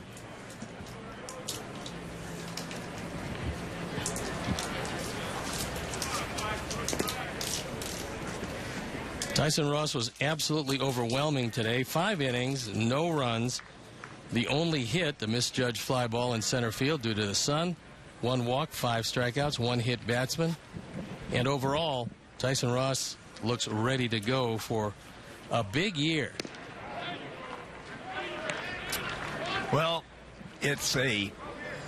when you see a guy out there with a good slider like he has, and he only hung a couple today. Yeah. And here it is, still a couple of weeks to go in spring training. That's pretty good.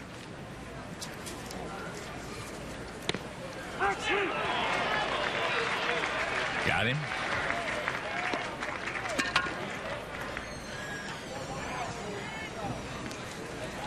Take a look at the Padres ERA as far as the rest of baseball went for the relief crew. 2.73, trailing only the Mariners, followed by the Athletics, Nationals, and Giants. And the 2 best as far as bullpens are concerned are housed right here. The Mariners and the Padres, both in Peoria, sharing a beautiful facility. Cabrera, 0 for 2. He's grounded to short and he's grounded to second. 5-10-0 for them, 0-1-1 for us.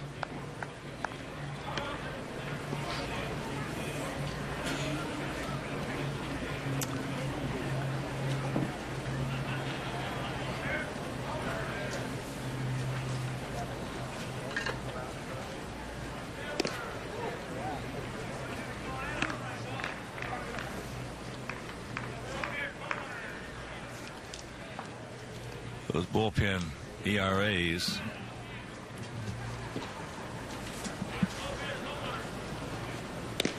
As you saw, under 3. Ours last year was 4.38. That was 28th in the major leagues. Makes it very tough on everybody, but especially the manager, as he has to go out and mix and match. That's high and deep into center field. 2 down.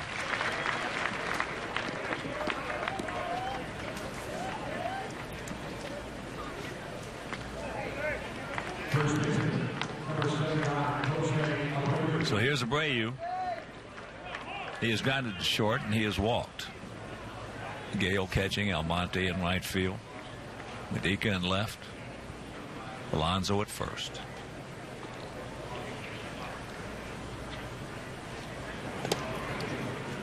Yeah, Kansas City last year, the poster child for catching the baseball and covering the last 9 outs with not too much offense. It doesn't look within 1 out of winning everything. Doesn't look like any let up in sight as far as that Kansas City team is concerned. If they get a healthy Luke Hochevar back to go with the rest of those guys, they'll be doubly tough. Hard to believe that Wade Davis and Herrera both went over 70 innings without giving up a home run. That's astonishing.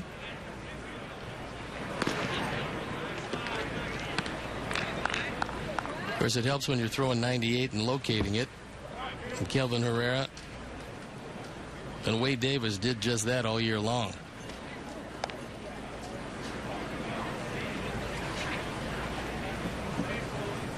Royals only hit 95 home runs last year. There's a ground ball. Alonso's got it. And it is a 1-2-3 inning. So after 5.5, we trail it by 5.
It is 5-0 Padres here in their half of the 6th inning. And a pitching change.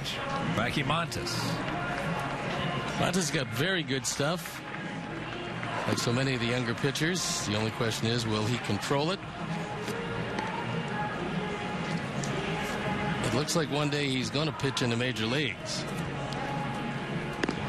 But as you can see, ERA not too good, but he's only been out twice, so you can almost throw that out and take a look at the stuff and judge it.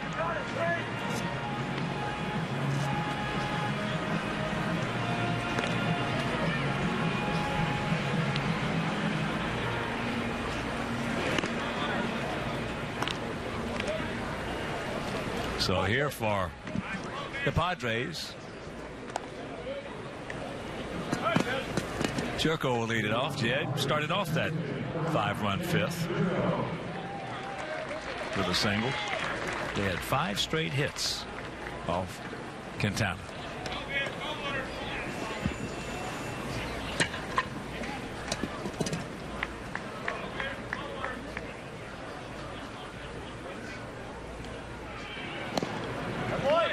Got that one by him.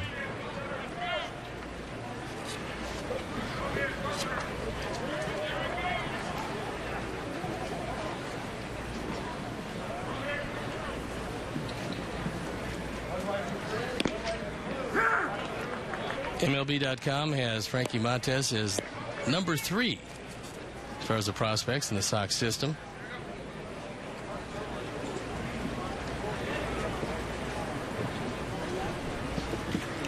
And the top 2 is there's a line shot base hit by Jerko. Carlos Rodon and Tim Anderson are the top 2.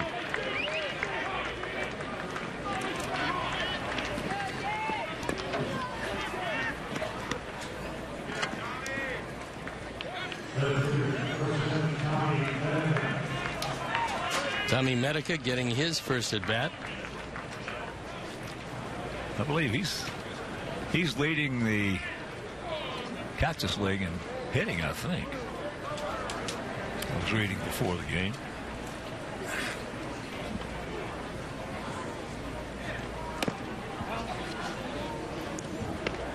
This is yesterday versus the Cubs.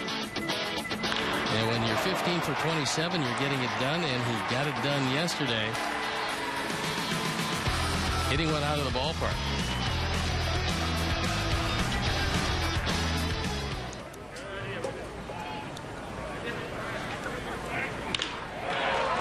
That's softly hit into left field. And they double him up. Great throw by Melky Cabrera. I'm not sure what Jed Jerko was doing, because that was very playable fly ball. He got to second base, kind of stumbled, and that throw is right on the mark from deep left field. Pretty impressive. We're going to have the best throwing outfield in baseball. And, of course, what that does is it just absolutely makes it a lot easier on your pitching staff. Not so much that you're going to throw guys out like that situation right there, but that's going to happen as well. But the biggest thing is we talked about keeping guys from going from first to third.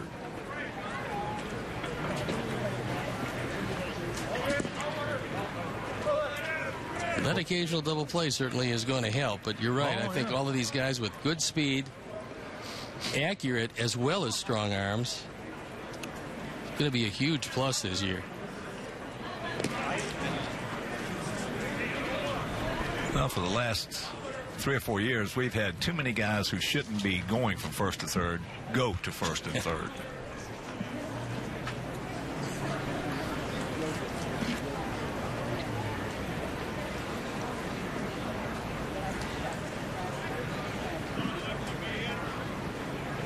Frankie out of Sinagua in the Dominican Republic, 6'2". He got him listed at 185. I think that's a little short. I would think so.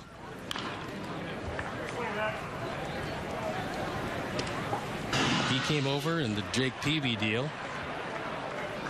Frankie originally signed by the Red Sox.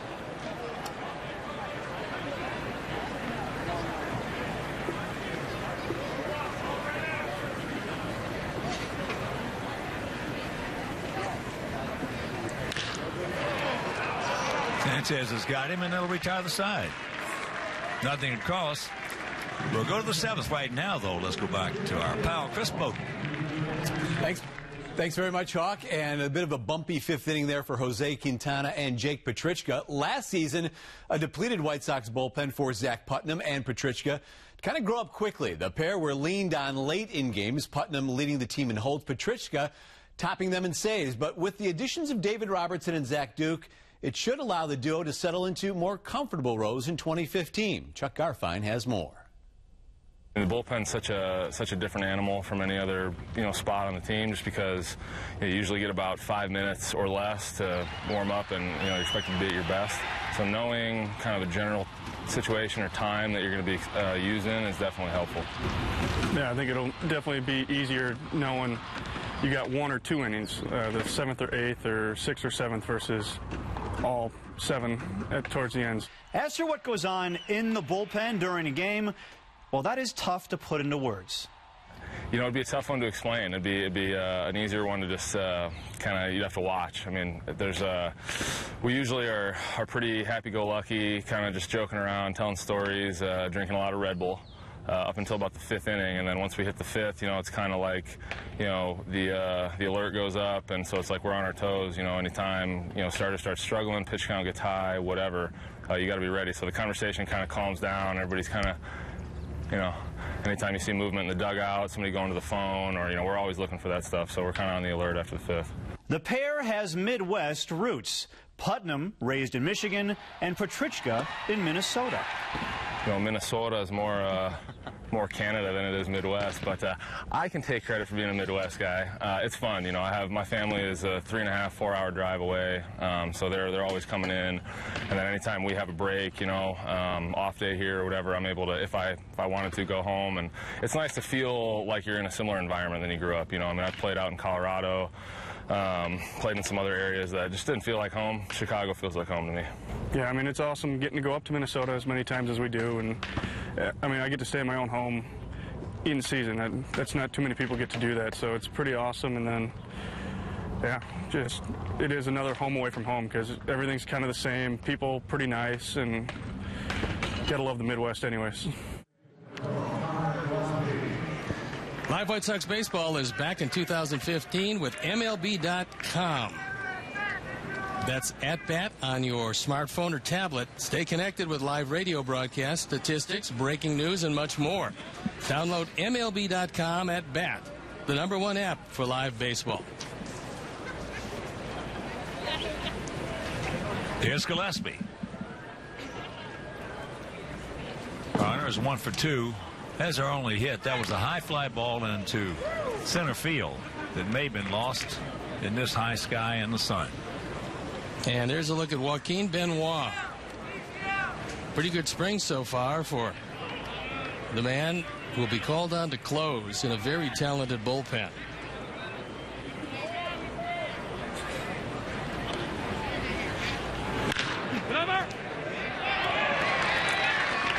That finds the hole. So the leadoff man aboard. He, I believe, made his major league debut against us down in Texas. His first start. And was very impressive. Even though we got to him, he was very impressive. He's built a very nice career. Last year his ERA 1.49. Worked entirely out of the bullpen, 53 games, had 11 saves.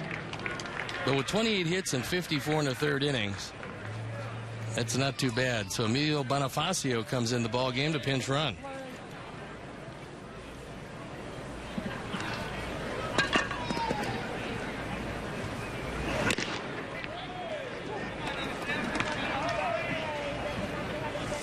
If he can't get it, he's 0 for 2, a couple of strikeouts.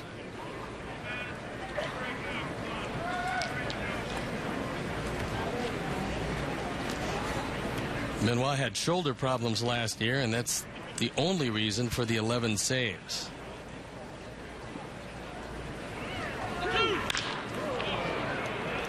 Flips that one into right field.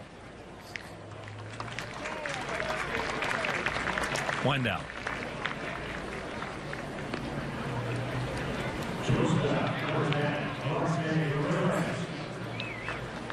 One thing about Alexei, spring training, regular season, he wants to play. He'd play them all. He'd play every inning of every game if you'd let him. He's amazing. He really is amazing.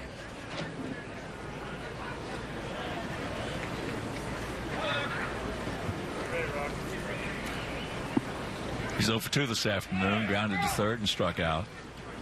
That ball deep into left field. Stretch! Stretch! It's off the fence. The Bonifacio now is going to be waved around. He'll score, and the Sox get on the board. It's a 5-1 ball game on the double by Alexei. And his 14th RBI.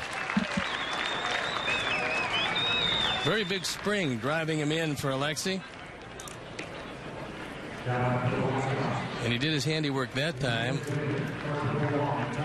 over one of the guys with as good a stuff as anybody around, Benoit.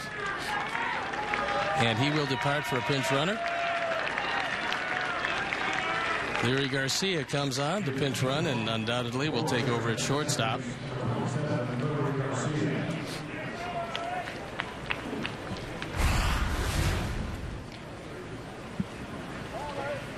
Alexei hits that fastball on the outer third awfully hard, almost taking it out of the ballpark.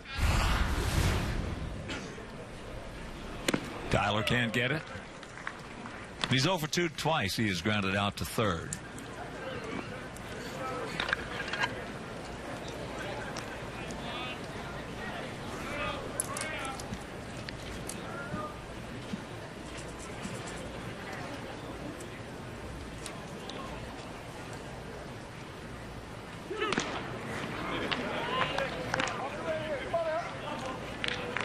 One on, one in, one out, one ball, one strike.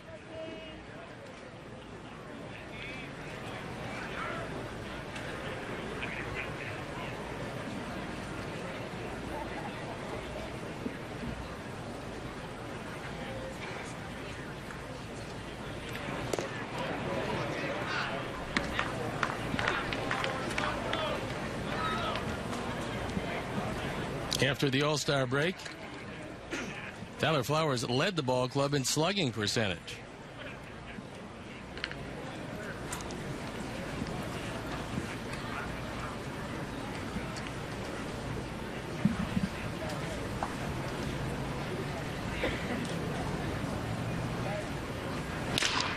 Broken bat.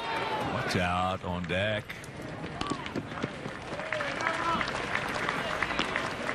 Two down.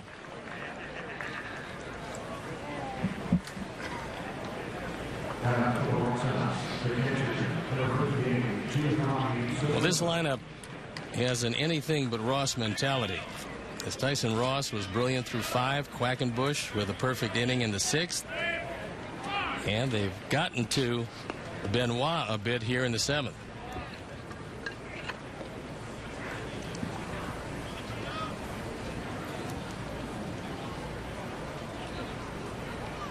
Giovanni 0 for 2. A strikeout and a fly out to right.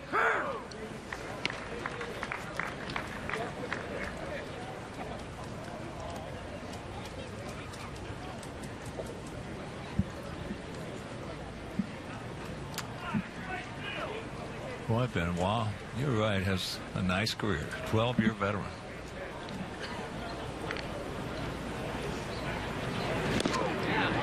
Well, he did it all. He started as a starter, as so many of the pitchers do, and then moved into the bullpen. Was used at first as a middleman, but then made it as one of the better setup men around. And occasionally he's been asked to close, and he's done a pretty good job of it.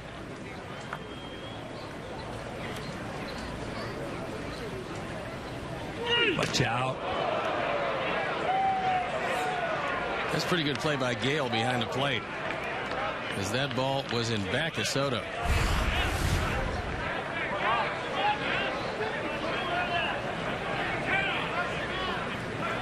I'm not sure exactly how you make that play, but Soto was not that opaque.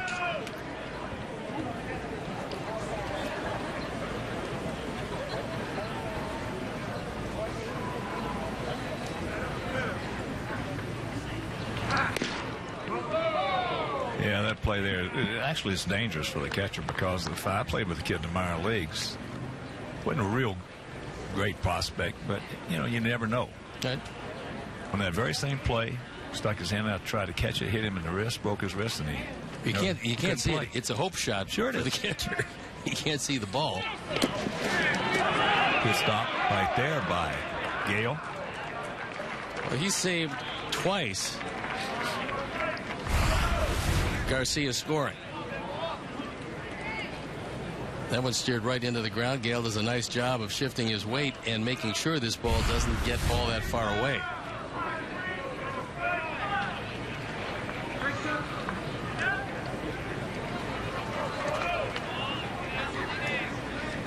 So a full count.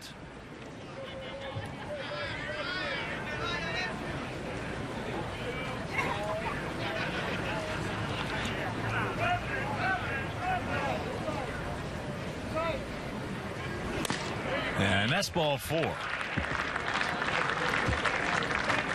This is very much unexpected wildness from Benoit, who in the last 3 seasons has hit just one batter each season. Normally has pinpoint control. Not so here this afternoon.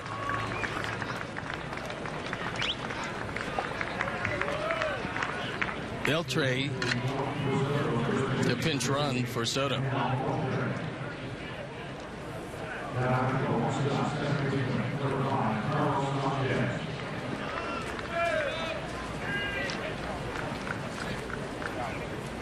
Here's Sanchez. He was hit by a pitch, picked up a stolen base, and he also is grounded to short.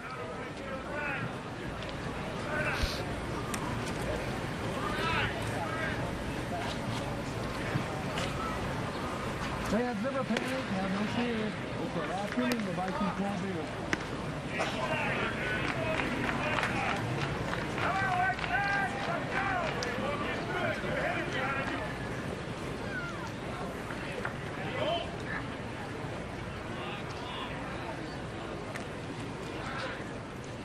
Outfield slightly to the left. Gap out there in right center. He can find it. It'll score a pair.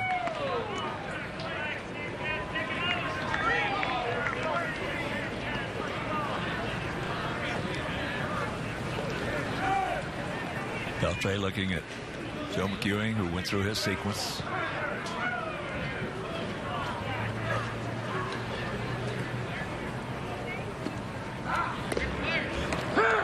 Could not pull the trigger.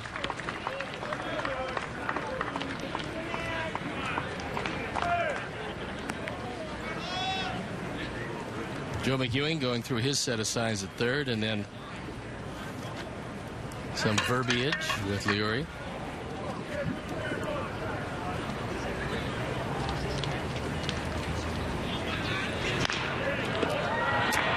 Off the end of the bat. But we get on the board. Double by Alexei, knocking in his 14th run. 7th inning stretch, we trail it by 4.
And a reminder, CSN will be leaving this game at 5:30 p.m. for Blackhawks coverage. So switch over now to Comcast Sports Plus to see the remainder of this White Sox game, and go to csnchicago.com for the channel number in your area.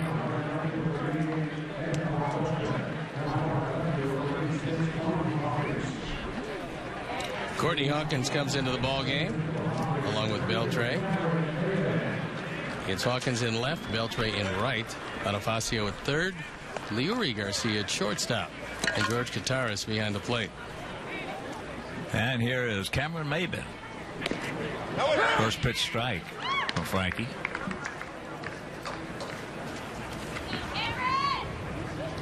Maben has walked grounded to short and knocked in a pair of runs with a double. 0-2 the count.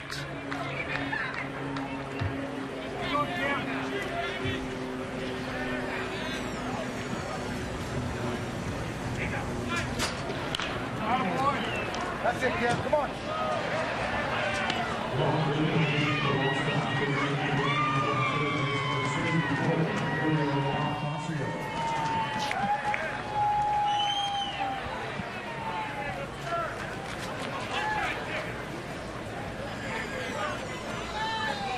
5-11-0 for their guys. 1-3-1 for our guys. And there's a Rockies.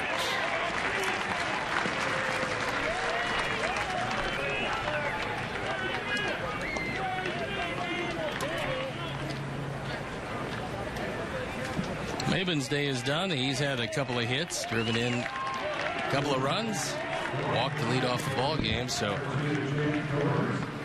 he's establishing his credentials as number 4 outfielder in this team. So here's Alonso.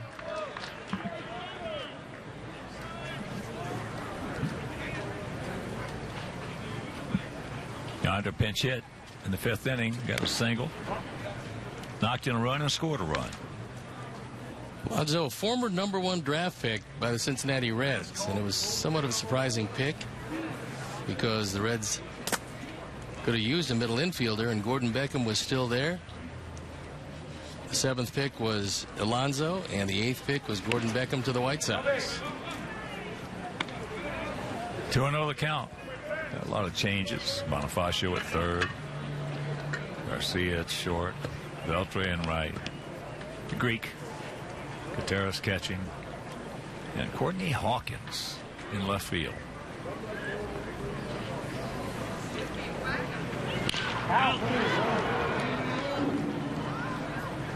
That's it, yo. Come on, yo.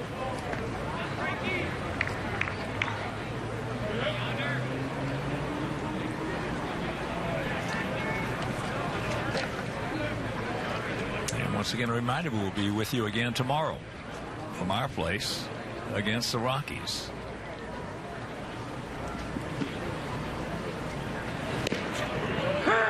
Good strike. Count evens at 2. Come on, yo.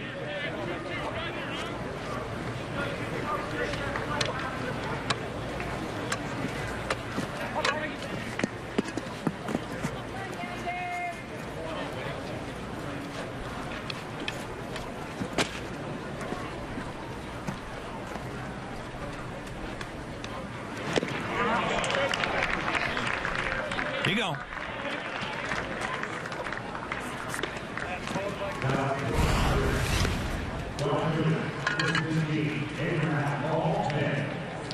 Keeping this ball down, making it disappear away from Alonso, and he goes down on strikes.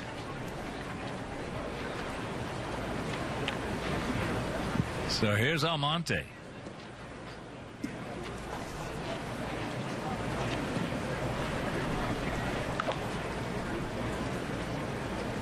And this is the 3rd of 9 games coming your way from Arizona, right over Comcast Sportsnet. Which we'll have Rockies tomorrow, Dodgers on the 26th. Have the Cubs over WGN on the 27th. Oakland on the 28th right here. 29th will be Cleveland.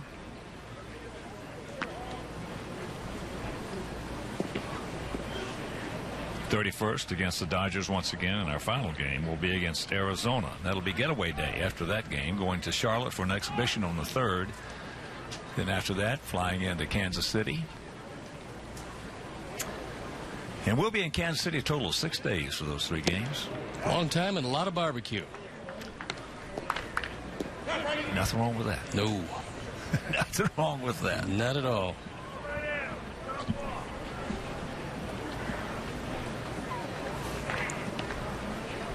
Evidently, last week, Todd Steverson's brother cooked up some barbecue for the club, brought it over. And a lot of the guys were saying it was the best they have ever had.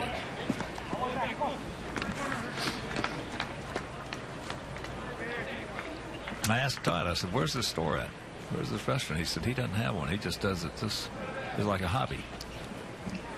You can probably monetize that hobby with good barbecue.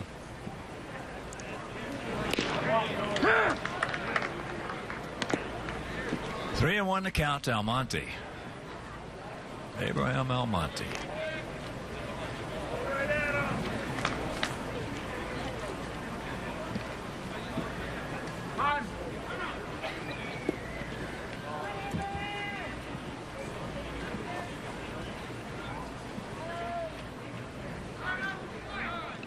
Almonte played for both Seattle and San Diego last year.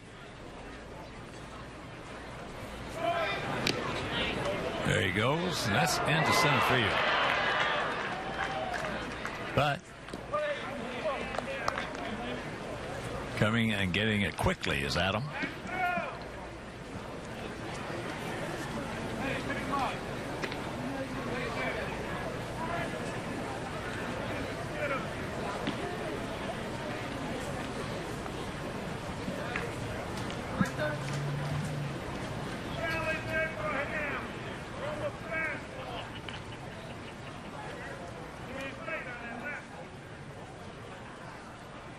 Payoff pitch.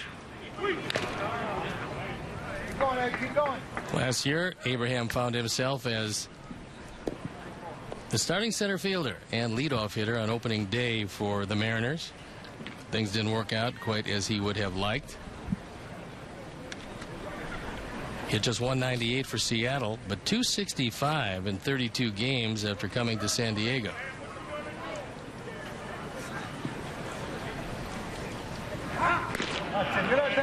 Up high, ball 4. Come on, Rock.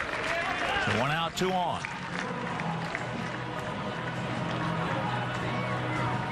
Sox band up and going.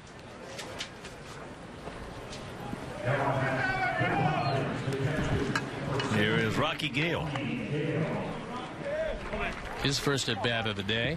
Came in defensively behind the plate.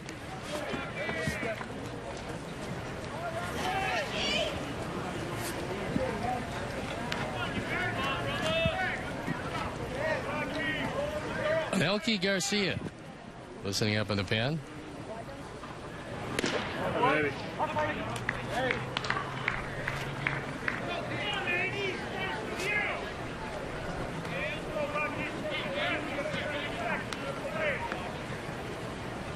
Brett Wallace has come out on deck.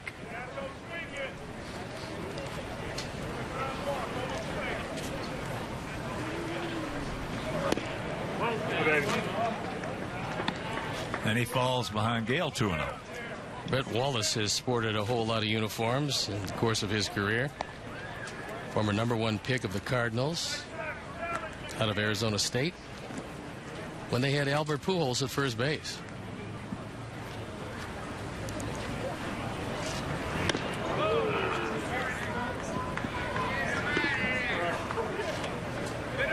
The plate moving around a lot on Montez.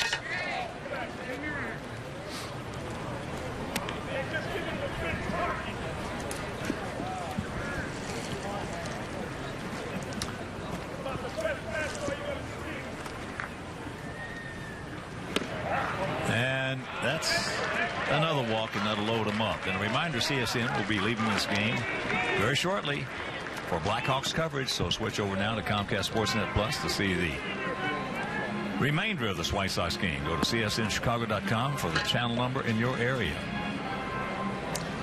Don Cooper wants to talk to his young right-hander about that moving plate. Pitching coaches, managers, general managers, they can live through base hits in the spring. But they don't want to see a pitcher walk himself into a whole lot of runs. And that's what Montez is on the verge of doing.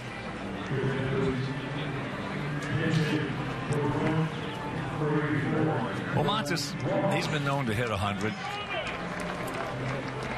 As we've seen a lot of guys in the past hit 100. Nowadays, high 90s for relief arms. You see a lot around baseball. And what it does, in essence, when a guy's walking, guys, is you being a hitter just takes his breaking ball away from it. Because if he can't get his fastball over, chances are he's not going to get 3 breaking balls in a row. So there was first ball fastball off the plate.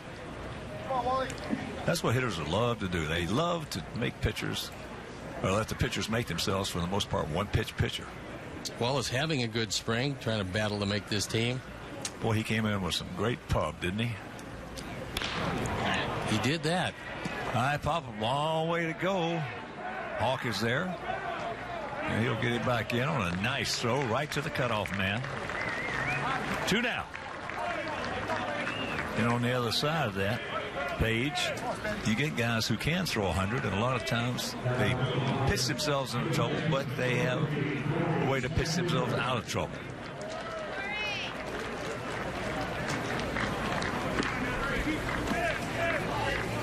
Mitch Williams being a case in point.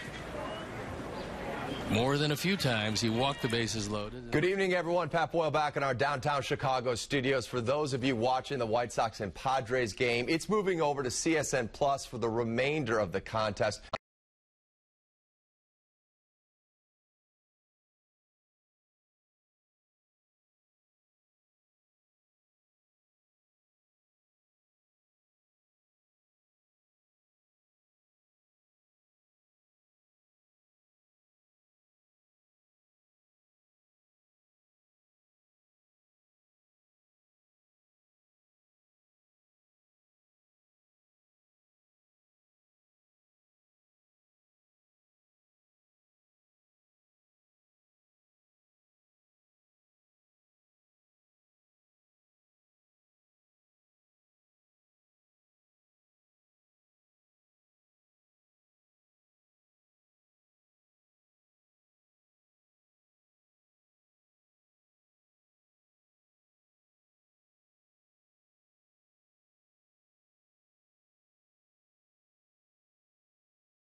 8th man to bat in the inning.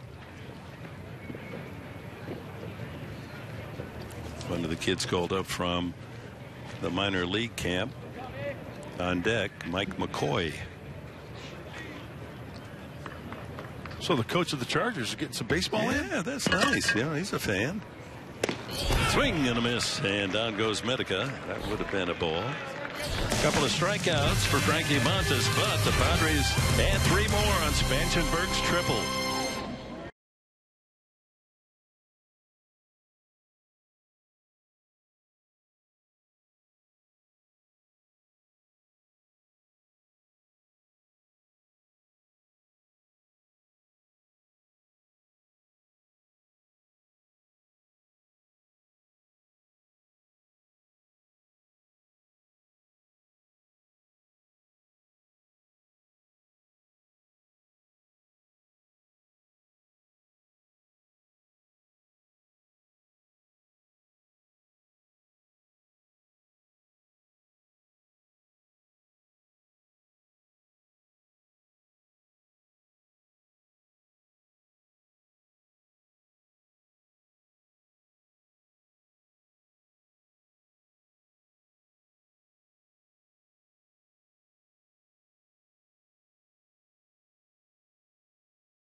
At Peoria Stadium, a small Little League diamond for the kids to play, but on this Monday, most of those are studying well, I would presume. Cactus League action, the 20th game of the spring for the Padres as they try to level their record at 10-10. An impressive hitting show. 8 runs on 13 hits. The pitching's been outstanding as well. 1 run, 3 hits allowed as veteran Dale Thayer takes over in the top of the 8th. So last season, Dale Thayer pretty reliable. You see fewer hits than innings pitched, 53 and 65 plus. And then the whip. What is that? Whip is walks and hits to innings pitched. So when you look at the 1.056, so just a little bit of 1+ runners per inning when Dale Thayer was out on the mound. Leadoff man Adam Eaton stays in the game. He is grounded out to short and struck out twice. So 1 runner or fewer per inning. That's pretty darn good. If your whip is 1.5, 1.5, yeah, it's a lot of action on the base paths. That means you're working out of the stretch quite a bit. With runners on. Dale Thayer always working from the stretch, even with no runners on base.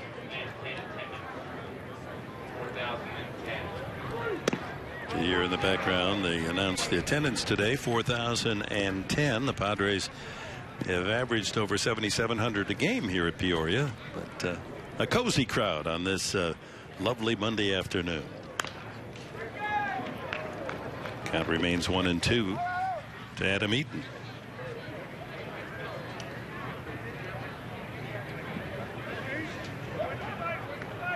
So Montas goes 2 innings, allows 3 runs on 3 hits, walked 3. Sharply hit, nicely handled by Pena at second for the first down.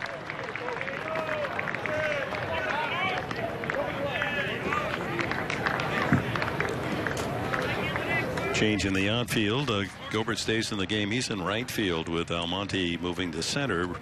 Maben's afternoon is over. Cameron Maben had a good afternoon. 3 times aboard, a walk, 2-run double, and a single. Scored a couple of runs.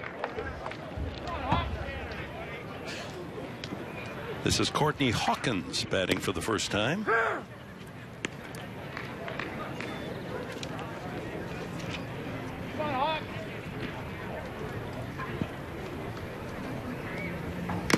Foul tip. Goes after the high limb. 93. Surprise. Thayer. 93 on the fastball. You can put it in stone, right? You sure can.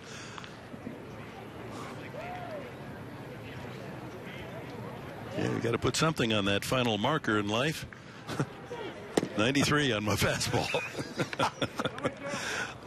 Wish I could funny. say that. Yeah. Hawkins, an on-roster outfielder, an invitee, was at Winston-Salem last year. Lines that one, but is hooking foul. Hit 249 at Winston-Salem with power. 19 home runs. He's hit 19 each of the last 2 minor league seasons. So they like that. Young man out of Corpus Christi, Texas. He's just 21 years of age. Boy, he's built for power, isn't he? Mm-hmm.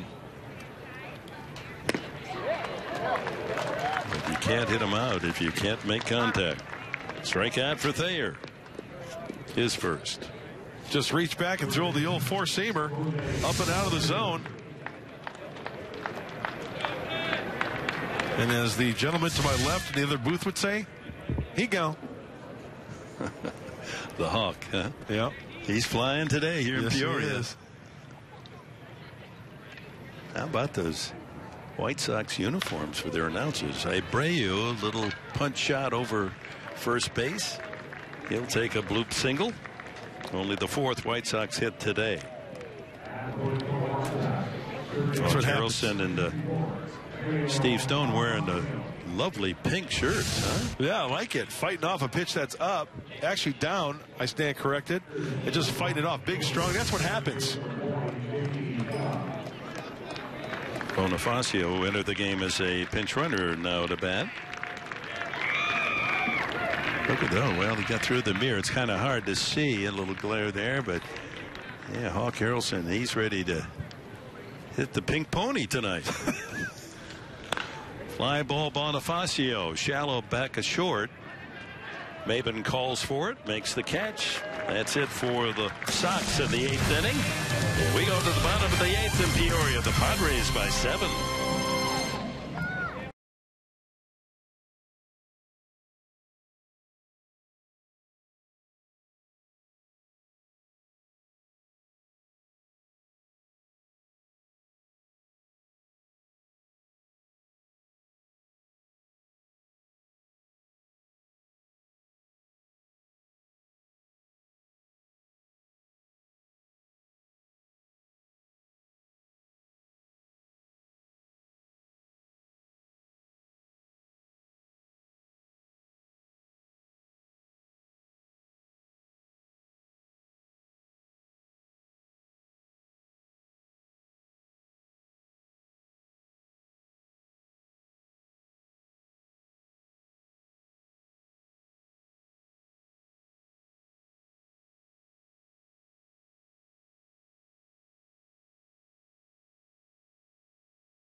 The 8th, and I'm joined with Jason Lane. Thanks so much for joining us. Tell us a little bit about how your spring's been so far.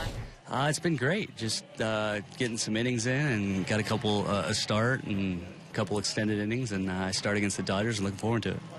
When you came into spring training, you said you did winter ball. What was kind of your main goal to want to work on? Just to keep pitching and keep getting experience. Still somewhat new to this side of it, and yeah, I felt real good about how my year went last year, and just wanted to keep playing. You talk about being new to it. What does a guy like James Shields bring to that clubhouse, and what have you learned from a guy like him so far? A lot, actually. Just being in his group throughout spring and just listening to him talk about different sequences, different thoughts, and pitch selection, stuff like that. He's got a ton of experience and a great guy to learn from. Well, in case the viewers didn't know, I'm also sitting with a movie star. Star may be maybe a little over the top, but you were in the movie Boyhood, or you were playing in the movie Boyhood. A shot of you hitting a home run. How did that all go about, and how did you find out that you were in the movie? It was just by fate. I read an article after I had heard that I was in the movie about how they just happened to have the camera rolling, and I hit the home run right when they had it rolling, and it worked out perfect. But I didn't have any idea that they were shooting the movie, and didn't hear about it till last summer once it came out, and it was a fun thing to go watch the movie and kind of wait for that part to come and all that. A little bit of a backstory. It's a movie that took 12 years to make, and it's when you were with the Astros. You go to the theater to go see yourself. What was that anticipation like? It was a little different. It was a small theater in Northern California in Sebastopol, so there wasn't many people in the theater, and I went with my fiance and my mom, and it was fun. Sorry you didn't get an invite to the Oscars or the Globes. Yeah, or didn't win one either. Had a lot of nominees. I was pulling for them, but it didn't work out. Well, we appreciate it. Good luck this spring, guys. Well, thank you, Chris. Patricia Arquette did win Academy Award for Best Actress in that incredible film, and the fact that you could keep all those actors together for 12 years in the movie Boyhood. Yeah, really incredible. And thanks for Eric or Jason. Yeah, and he's going to pitch against the Dodgers. I get my lanes mixed up. Yeah.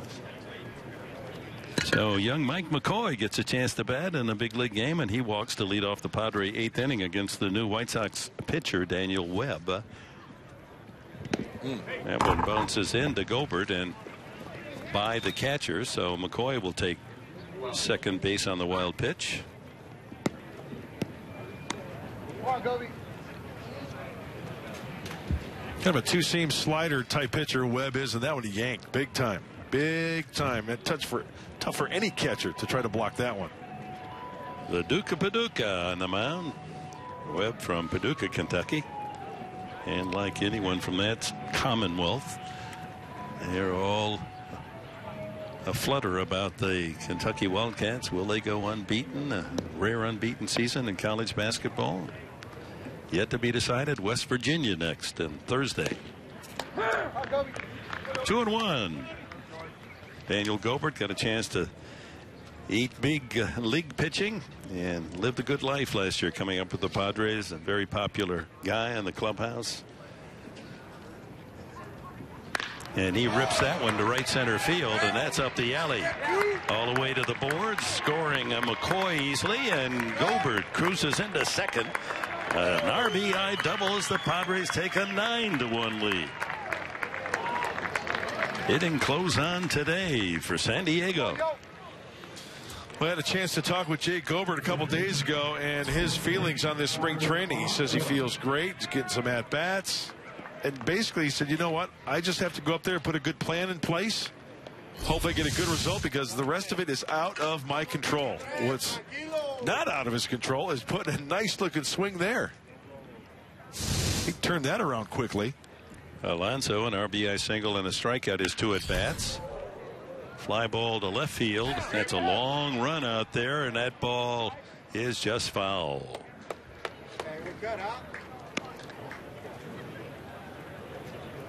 9 runs on 14 hits for the Padres. They've taken advantage of some wildness here in the late innings. Another walk comes around to score.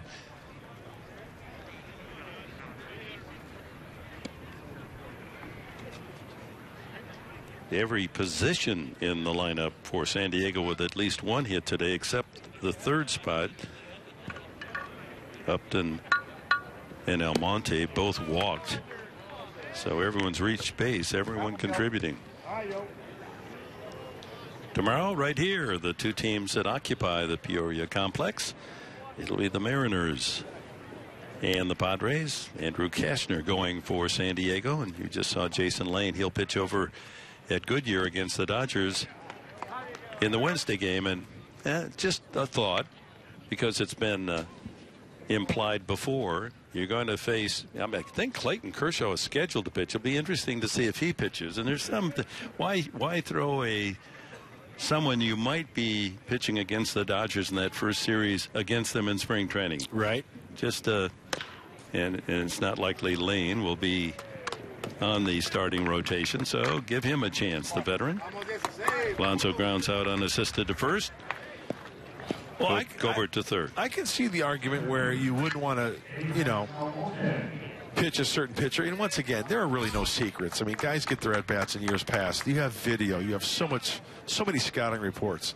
Maybe it's just that one time where certain teams don't want to throw a certain pitcher against the club. And then on the Dodgers standpoint, he's going to be facing them, so why not throw him out there, right? Yeah. And at Kershaw, that's his time in the rotation. Right. You don't want to disrupt that. And but he did get hit in the face with a ball off the bat of Andy Perino in his last start. It didn't take him out of the game. He still went on to go 5 innings, allowed only 1 run. It happened in the 3rd inning. Yeah, we'll see. That game will be on Padres radio. A ball and a strike to Abraham Almonte. His second at bat. He walked and scored in the 7th.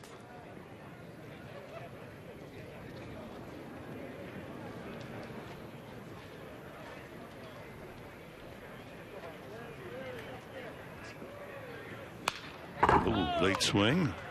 1-2.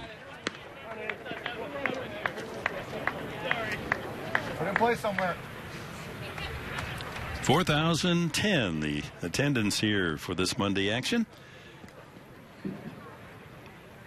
Padres putting together the entire package. Excellent pitching and very good hitting. 14 hits, 9 runs. Pitching allowing only 1 run and 4 hits.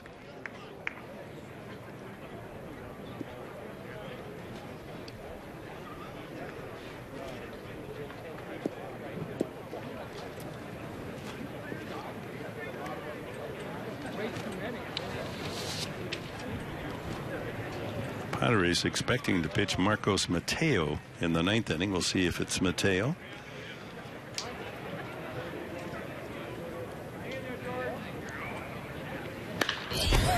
Fly ball right center. Long run, but the catch made. And walking in from third base with another run is Gobert on the sacrifice fly. Almonte. And the Padres have hit double figures. Sure, it's pretty much a laugher at this point in spring training, but a good job by Almonte getting that ball elevated. Looked like he went out and got it rather than hitting a grounder. Hopefully we see a lot of that this season. A lot of high fives in the Padre dugout. Ripped by Gale, foul. Well, the Padres have equaled their high run mark for the spring with 10 runs. They scored 10 in a win against the Giants, 10-3.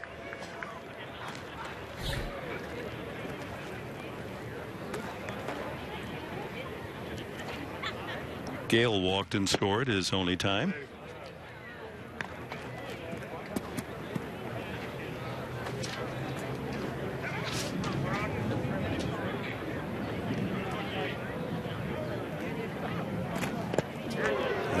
Chase that breaking ball in the dirt. 1-2.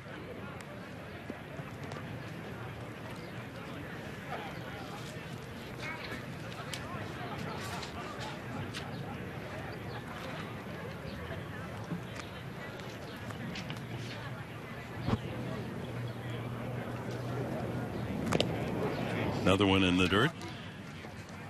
Defensively, Andy Wilkins has taken over at first base for the White Sox, and J.B. Shuck is center field. Ah, shucks. Couldn't wait. I wonder if he's from Iowa. They do a lot of shucking there. Yeah, they do. Hey, we shucked a lot in Michigan coming up. We even had popcorn on the farm. We thought that was pretty cool. Up the middle. Knocked down by the second baseman Sanchez. The throw to first, not in time. It's offline. And that's a base hit for Rocky Gale. 15 hit attack today. Hey, good for Rocky Gale. Doing a fine job behind the plate this afternoon. Late in the game, he rocketed a ball foul over the left field foul line into the stands, and then he hits this ball sharply. You know, not blazing speed, but he gets down the line quite nicely for a catcher. Not big in stature. That'll bring up Brett Wallace. Since entering the game, Wallace has been up once, flied to left field.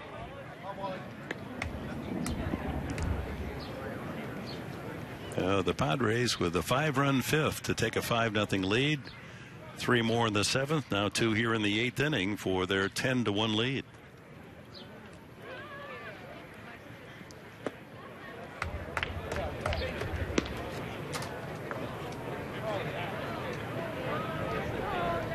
Corey Spangenberg with the biggest hit of the afternoon, a bases loaded triple, waiting for another chance.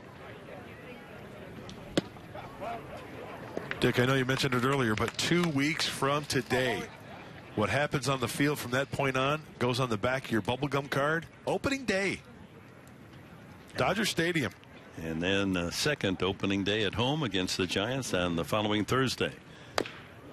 And we are going to have some terrific crowds for that 4-game series with the world champions. Most of those games are going to be sold out or are sold out. So just looking ahead, fans, you might want to consider the following series against the Arizona Diamondbacks Monday, Tuesday, Wednesday. Some good seats available for those 3 night games.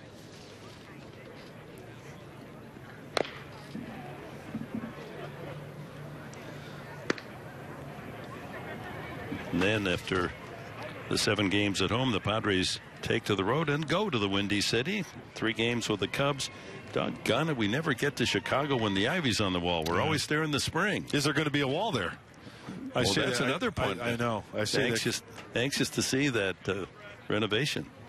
Whoa, ripped by Wallace to right field. Another base hit.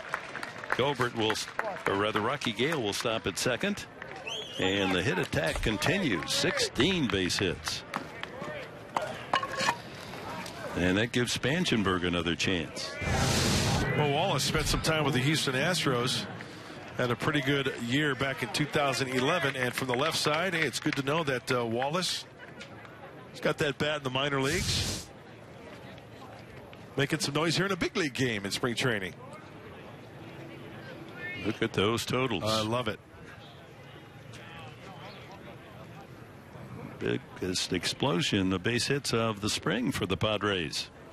And Spangenberg rips another into right field. Hit so hard, chance for a play at the plate, and so holding at third is Rocky Gale. Spangenberg, the 2 for 2, and both balls just drilled. A triple and now a single. The kid can hit. He can work a count, but this situation here, runner in scoring position, hey, you get a fat fastball down the middle, turn on it. And that he does. Hit so hard that the ball was to the right fielder on one hop and no chance for Gale to come around and score. So the base is loaded. Well, pitching coach Don Cooper having a chat with Webb, maybe a mechanical issue. 17 hit attack, and Padres with the bases loaded have a chance to add to the 10-1 lead. Ramiro Pena batting for the second time.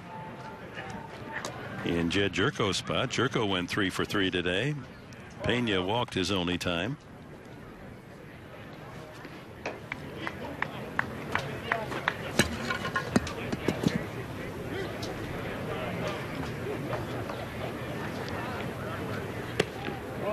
Ball 1 with a breaking ball to Pena.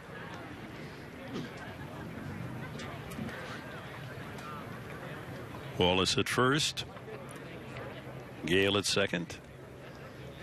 Check it, it's Gale at third. And another shot up the middle, and that's off the glove of Webb to the second baseman. A 1-4-3 put out. Well, that one, Webb saved a couple of more runs, but the Padres lead it 10-1.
down late in the game, it's kind of, we need a miracle, or we need that big hit from somebody. And now we've got guys that can hit the 2- and 3-run home run in the 8th off somebody's, setup guy or somebody's closer. And I think that's going to be the funnest thing to watch is, you can't count the pods out.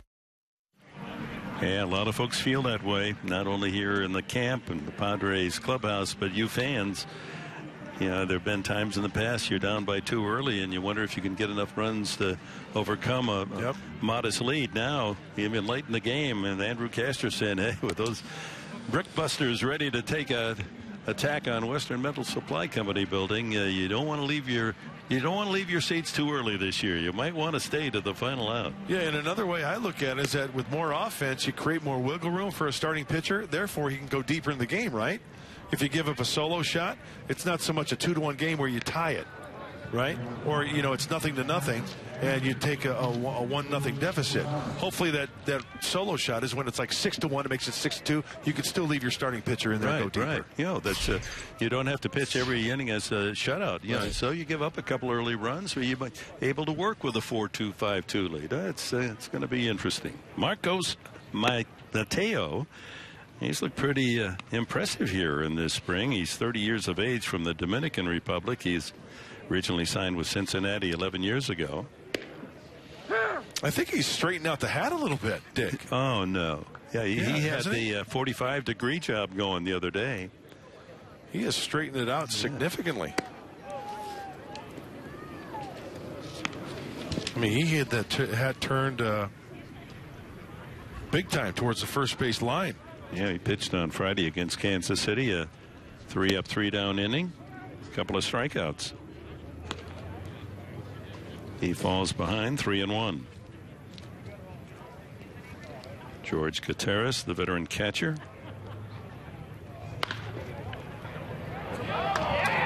Knocked down and scrambling is Wallace, and can't quite get Gutierrez at first base.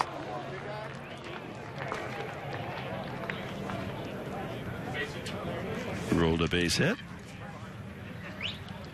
Check that, Yonder Alonso at first base. Spring training, folks. It's spring training for the announcers as well. Just got away from just a little bit too much, but Mateo continuing on. If he catches it, Gutierrez might have been safe, but still. Former Padre farmhand George Gutierrez, back in '03, drafted by the Padres, 20th round. Went on to Boston, Milwaukee, Oakland, Kansas City, Cleveland, St. Louis, Toronto. Garcia to hit. He entered the game as a pinch runner.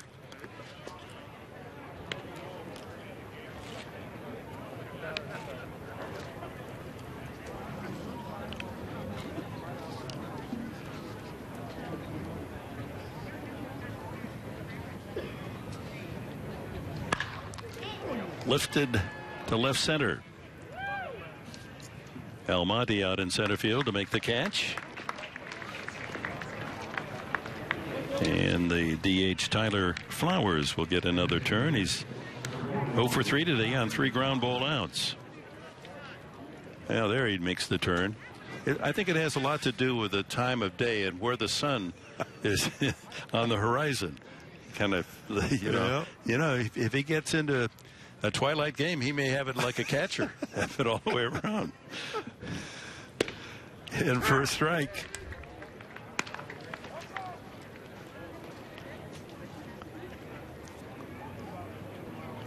Flowers in spring, 2015 action.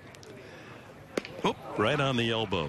Oh, didn't make any effort to get out of the way. So an error and a hit batsman.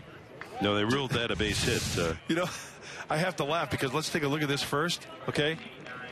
It hits his elbow, right? And you know what? Buddy Black, remember earlier I said he likes to cheerlead, right? He's into this is a spring training game. I heard Buddy on the field, Mike, say, hey, did he try to move? Buddy's playing. Look at it. He did not try. You know what? If I'm the umpire there, hey, get back here. You had made no effort to get out of the way. He's taking one for the team in a 10-1 game. Look at this. He doesn't even make an attempt to move. He leaves it there. The ball hits him. He should be back in the batter's box. Well, he's got that padded protective device on his elbow. You knew that's where it was going to hit. Ball wasn't a blistering fastball.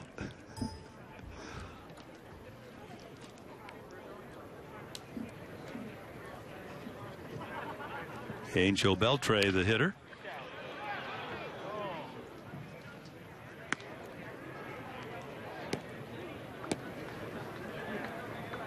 See, I think that's where an umpire should get help from the other umpires. He's concentrating on the pitch and see, right? Ask for a little help. Well, maybe in different conditions, an actual regular season game, and when a game's not 10-1 in the spring. Beltre chasing a ball low and in. He strikes out, and the White Sox are down to their final out.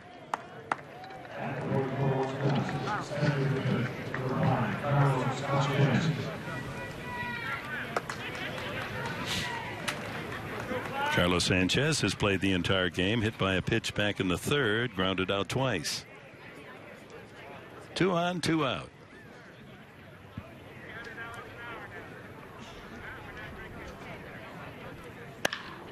Line drive, base hit.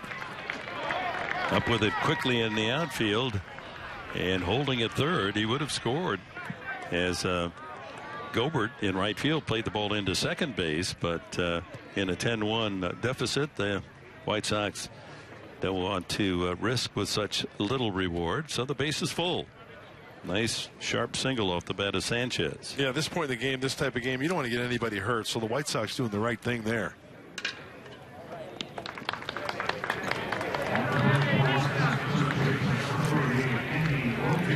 Andy Wilkins batting for the first time with the bases loaded here in the top of the 9th inning.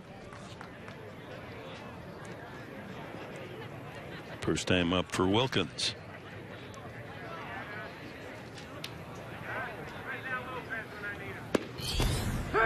.95 on the fastball. He's got a good arm, Mateo. Yes, he does.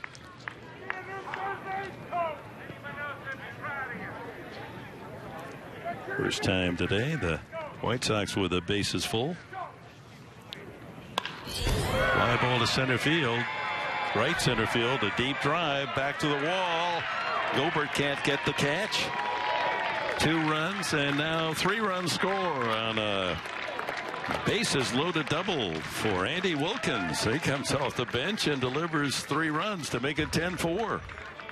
Well, you can throw 95, 96, even 98. If it's straight and over the heart of the plate, that is what these hitters like to see in any game. That's a high fastball. Nice, easy swing. Letting the power of the pitch do all the work there. Put the barrel on the bat on. Not far from going out of the yard.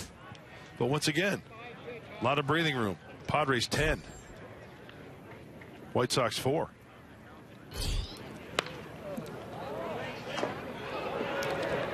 Hawkins batting for the second time, struck out swinging the first at bat.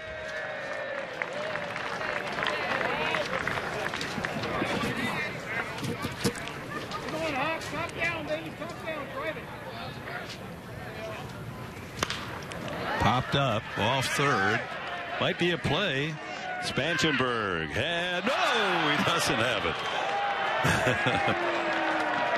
And I don't think that one was in the sun. But it's the old high sky. Corey knows he should have had that one. He was camped.